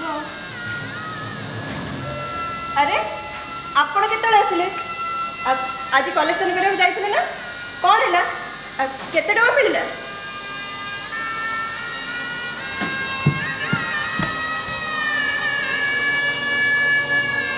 एतिकी मिली ऊपर टंके चारणा खर्च हो जाए तीन थाकरे एतिकी मिली 10 टंका एते दिन पर एते बड़ रकम देखिया को पाइल ता माने आपण रिटेल वाला को जाई ना थी खाली जन होलसेल वाला को 10 टका नहीं चली आसले अन्य कलेक्शन केबे हबो मोर कलेक्शन करबा को जिबार नहीं ସିଏ ଆଉ କେବେ ବି ଯିବେନି। ଏବେ ମୁଁ ଅନୁକର ଗ୍ୟାଙ୍ଗ ସହିତ ମିଶି ସମୟ ଦେବି। କ'ଣ କହିଲ? କଲେକ୍ସନ କରିବା ପାଇଁ ଯିବିନି। ଆରେ କଲେକ୍ସନ ହବ, ଏବେ ବି ସୁଯୋଗ ଅଛି। ଶୁଭ ବାବୁ, ମୁଁ ଯୋଉଠିକି କହୁଛି ସେଇଠିକି ଯାଇକି ଆସିଲେ ଯାହା ମିଳିବ ସେଥିରେ ତମ ସ୍କୁଲ ଫି ନେଇଯିବ। ନା ମୁଁ କୁଆଡ଼େ ଯାଇପାରିବିନି। ଆଉ ପଛରେ ଲଢ଼ିବ, ଝଗଡ଼ା କରିବ, ହେଲେ କାମ କରିବନି। ନା ନା ମୁଁ କୁଆଡ଼େ ଯାଇପାରିବିନି। ମୁଁ ଏବେ ଚୋରି କରିବି, କାହାକୁ ଏ ଠକେଇବି। ହଁ ବାବାଙ୍କ ଭଳି ମୋ ଫିସ୍ ମୁଁ ନିଜେ ଭରିବି। ରଥ କୋଉଠିକାର, ଜଙ୍ଗଲି କୋଉଠିକାର? ଆରେ ଏସବୁ କଥା କହିବାକୁ ତତେ ଟିକେ ଲାଜ ଲାଗୁନି? ଲାଜ ଲାଜ କାହିଁକି ଲାଗିବ? ମୋତେ ମୋ ସ୍କୁଲ ଫିସ୍ ପାଇଁ ପଇସା ଦରକାର। ଆଉ ଆପଣମାନେ କେହି ଦେବାକୁ ଚାହୁଁନାହାନ୍ତି। ମୋ କାମ ମୁଁ ନିଜେ କରିବି। ନଣନ୍ଦ ତମେ ତାହେଲେ ଯାଅ। ମାମୁଁ ଖାଲି ସରକାରୀ କରଜଟା କରେଇଦେଲେ ତମେ ଦେଖିବ ଝିଅର ବାବୁଙ୍କ ସ୍କୁଲ ଫିସ୍ ବି ଦିଆଯିବ ଆଉ ତମ ପାଇଁ ଶାଢ଼ୀ ଗହଣା ସବୁ କିଣାଯିବ। ଭାଉଜ ତମର ମିଠା ମିଠା ମିଛ କଥା ଶୁଣି ଶୁଣି ମୁଁ ଅଭ୍ୟସ୍ତ ହେଇଗଲିଣି। ତମ ଆଗରେ ଆମେ ଗୋଟେ ଗୋଟେ କାଠ ଖଣ୍ଡେଇ ଚାବି ଦିଅ ପୁଣି ଚାଲିବ। ହେଲେ ଆଉ ନୁହେଁ, ତମେ ଦେଖିବ ମୁଁ ଦିନେ କୁଆଡ଼େ ପଳେଇବି।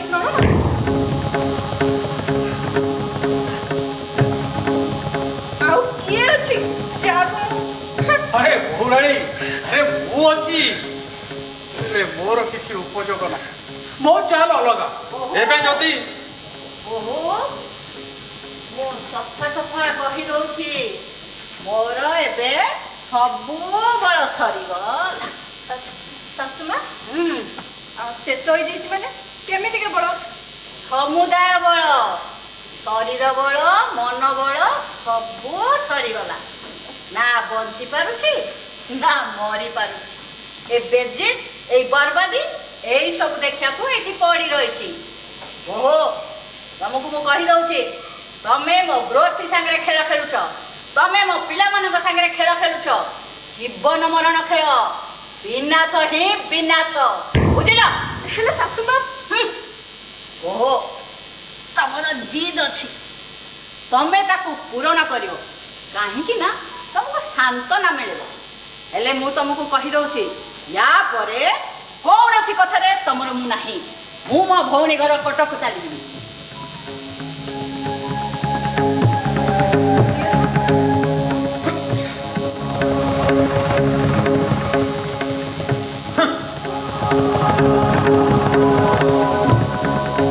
ତାମାନେ ଆପଣମାନଙ୍କ ଭିତରୁ କେହି ମୋତେ ସାହାଯ୍ୟ କରିବେନି?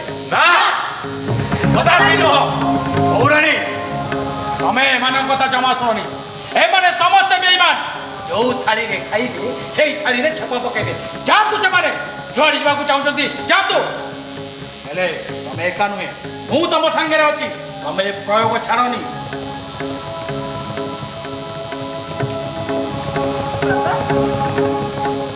ଘୋଡ଼ ନଥିବା ଘୋଡ଼ାକୁ କେବେ ଦୌଡ଼ିବାରେ ଦେଖିଛନ୍ତି? ମୁଁ ଦେଖିନାହିଁ, ଆଉ କେହି ବି ଦେଖିନାହାନ୍ତି। ମାମୁଁ, ମାମୁଁ, ବାବା, ବାବା ମାମୁଁ ଆସିଛନ୍ତି। ମୁଁ କାମ କରିକି ଆସିଛନ୍ତି। ମୁଁ ଏବେ ସମସ୍ତଙ୍କର ଆବଶ୍ୟକତା ପୂରଣ କରିପାରିବି। ଆଜ୍ଞା ଏଇ ଆସ।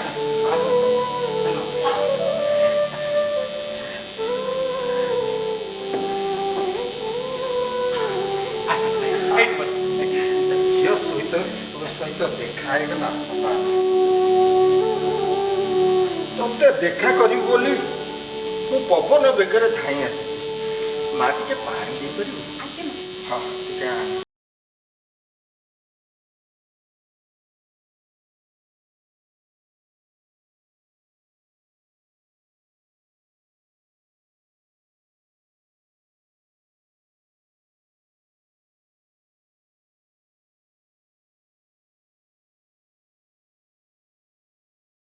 କୁହନ୍ତୁ ମାମୁଁ, କି ପ୍ରକାର ଖବର ଅଛି? ମୋ କାମ କଥା କ'ଣ ହେଲା? ହଁ କରଜ ତ ନିଶ୍ଚୟ ମିଳିବ। ମୁଁ ସବୁ କାମ କରିଦେଇକି ଆସିଛି। ମନ୍ତ୍ରୀଙ୍କ ସହିତ ଦେଖା କରିବାକୁ ମୋତେ 2 ଘଣ୍ଟା ଅପେକ୍ଷା କରିବାକୁ ପଡ଼ିଲା। ତାକୁ ମୁଁ ଏ କାମର ସାମାଜିକ ଅର୍ଥନୈତିକ ମୂଲ୍ୟବୋଧ ବିଷୟରେ କହିଦେଇଛି। ସରକାରୀ ସିଷ୍ଟମ୍ ପ୍ରପର ଚ୍ୟାନେଲରେ ଯିବ। 15 ଦିନ ଖଣ୍ଡେ ତ ଲାଗିବ। ମୁଁ ସବୁ କାଗଜପତ୍ର ଡିପୋଜିଟ୍ କରିଦେଇକି ଆସିଛି। ମାମୁଁ, ସବୁ ମିଛ ଫାଲତୁ।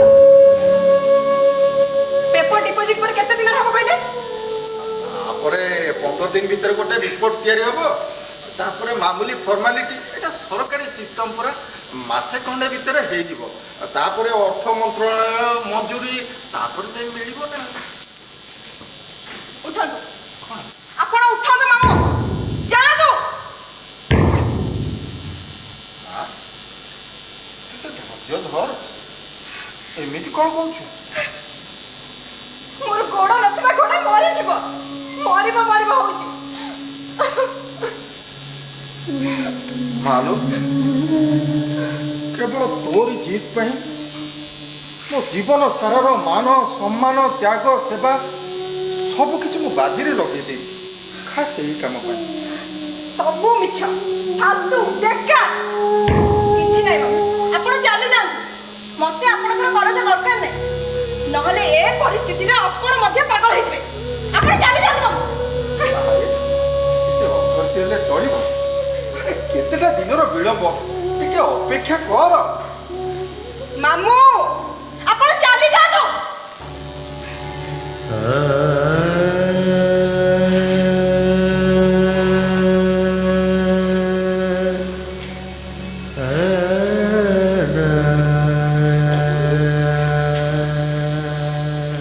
ମା ମଙ୍ଗଳ, ସମ୍ଭାଳ।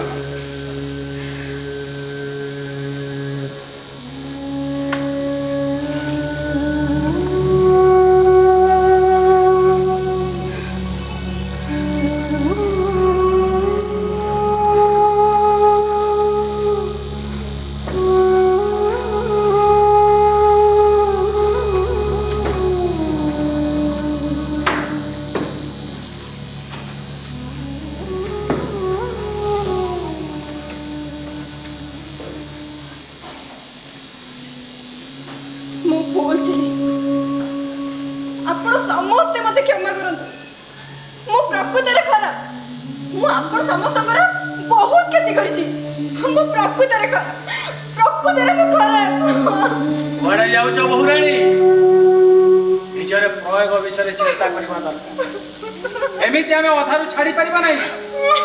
ତମେ କ'ଣ ତମ ନୀତି ସଂସ୍କାର ଛାଡ଼ି ପାରିବ କି? ଠିକ୍ ସେମିତି ଆମେ ଏ କାମ ଅଧାରୁ ଛାଡ଼ି ପାରିବା କି? ନା, ଆଦୌ ନାହିଁ। ବାବା, ବହୁରାଣୀ କାନ୍ଦୁଛ କାହିଁକି? ଆରେ କାନ୍ଦିଲେ କ'ଣ ହବ?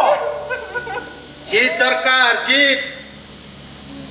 ହଁ, କାନ୍ଦିଲେ ଅବଶ୍ୟ ମନ ହାଲୁକା ହେଲେ ଏବେ ଆଗକୁ ଭାବ। ସବୁ ଭୁଲି ଏବେ ଆଗକୁ ଭାବିବା ଦରକାର। କାରଣ ଏ ଦୁନିଆ ଦାଉରୁ କିଏ କ'ଣ କେବେ ମୁକ୍ତ ହେଇପାରିଛି? ଆଉ କିଛି ନୂଆ କଳ୍ପନା, ନୂଆ ଚିନ୍ତାଧାରା ଅଛି ଯାହାକୁ ନେଇ ଆମେ ଆଗକୁ ଯାଇପାରିବୁ? ଆରେ ମୁଣ୍ଡରେ କିଛି ଅଛି ଯଦି କୁହ, ତାରି ଆଧାରରେ ଆମେ ଆଗକୁ ଯାଇପାରିବ।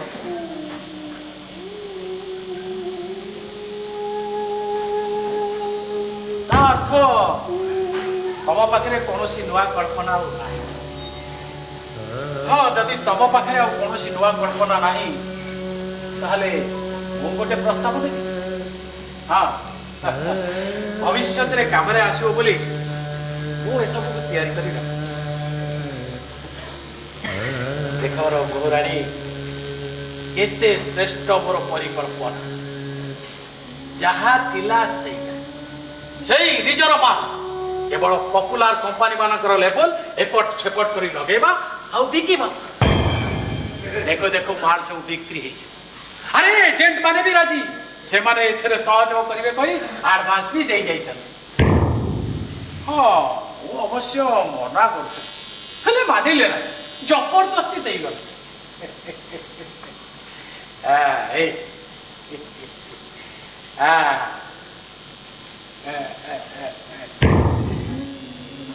ଏ ଯୋଜନାର ଆଗାମୀ ଅଧ୍ୟାୟରେ ଆହୁରି ବଡ଼ ବଡ଼ ଯୋଜନା ମାନ ଅଛି।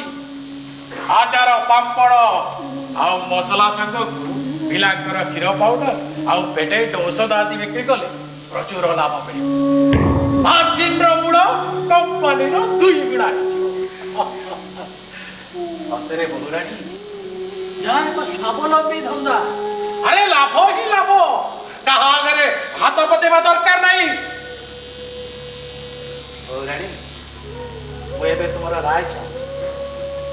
ଏବେ ତୁମେ ନିସଂକୋଚରେ ତୁମର ରାୟ ଦେଇପାର।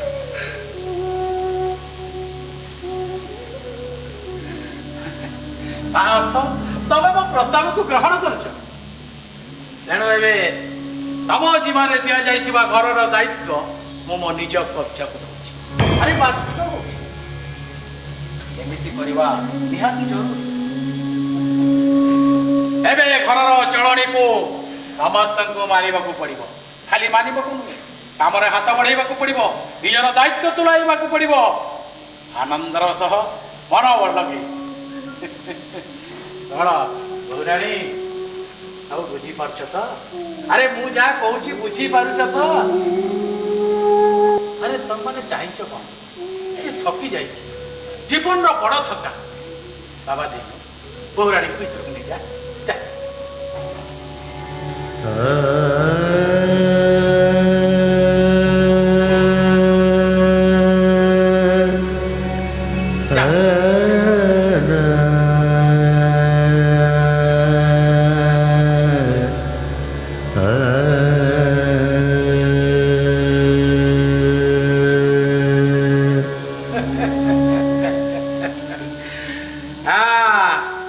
शुभ बाबू गद्द कोटिकार आस निया एटा नहीं तुम स्कूल रे दे तुम स्कूल मास्टर को मुहरे ठेसी दियो जा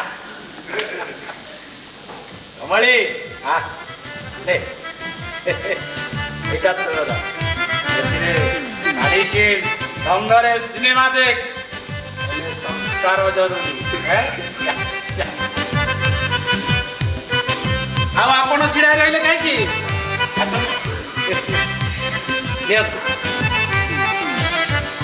ଆପଣଙ୍କର ଏଥିରେ ଘର ପାଇଁ ଭଲ ଭଲ ଘର ସଜା ଜିନିଷ କିଣ, ଶାଢ଼ୀ କିଣ, ସୁନା କିଣିବାକୁ ଆହୁରି ଦିଆଯିବ। ତମ ଝିଅର ବାହାଘର ଅଟକିବ ନାହିଁ। ହେଲେ ମନେ ରଖ, ୟା ପରେ ମୁହଁ ଖୋଲିଲେ ବରଦାସ୍ତ କରାଯିବ ନାହିଁ। ଆପଣଙ୍କ ସ୍ଥାନ ଘରର ଚାରି କାନ୍ଥ ଭିତରେ।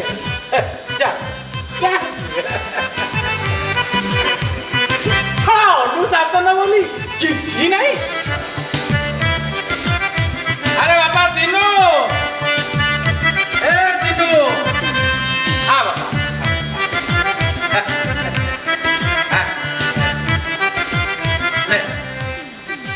ଏସବୁ ତ ଏଥିରେ ତୋ ପାଇଁ ବହୁରାଣୀ ପାଇଁ ଭଲ ଭଲ ପୋଷାକ କିଣ। ହଁ ବହୁରାଣୀକି ନେଇ ଡାକ୍ତରଙ୍କୁ ଦେଖା, ବିଚାରି ଦୁର୍ବଳ ହେଇ ଯାହା କହ ପୁଅ, ତମ ସ୍ତ୍ରୀ ଲକ୍ଷରେ କୋଟି। କଣ ସେ ନ କଲା? କେତେ ଜିଦଖୋର, କେତେ ସାହସ, ହେଲେ ଶେଷରେ ବିଚାରି ହାରିଗଲା। ଆରେ ମୁଁ ଆଗରୁ ଜାଣିଥିଲି ସେ ହାରିବ ବୋଲି, ହେଲେ ମୁଁ ଅପେକ୍ଷା କରିଥିଲି। ସତକୁ ସତ ସେଇଆ ହେଲା। ଶଳା ଏ ଦୁନିଆଟା ଖରାପ, ଏଠି ଠକ ବେଇମାନ ମାନେ ଭର୍ତ୍ତି ହେଇ ଅଛନ୍ତି। ଭଲ କିଏ ଚାହୁଁଛି ବୋଲା? ଏ ଦୁନିଆକୁ ମୋ ଭଳି ଲୋକ ହିଁ ଦରକାର। ହର ହର ମହାଦେବ।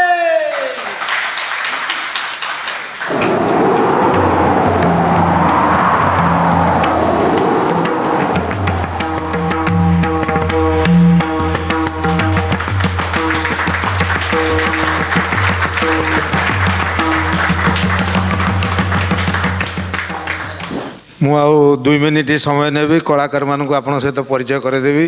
ମୁଁ ଧନ୍ୟବାଦ ଦେଉଛି ଆପଣ ସମସ୍ତଙ୍କୁ, ଆମର ଆଜି ବିଶିଷ୍ଟ ଅତିଥିମାନଙ୍କୁ, ଯେ ନାଟକଟି ପୁରା ବସିକି ଦେଖିଲେ, ମୁଁ ସେଥିପାଇଁ ବହୁତ କୃତଜ୍ଞ।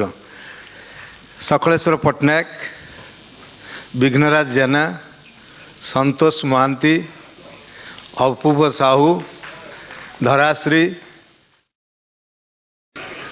ମିନୁ,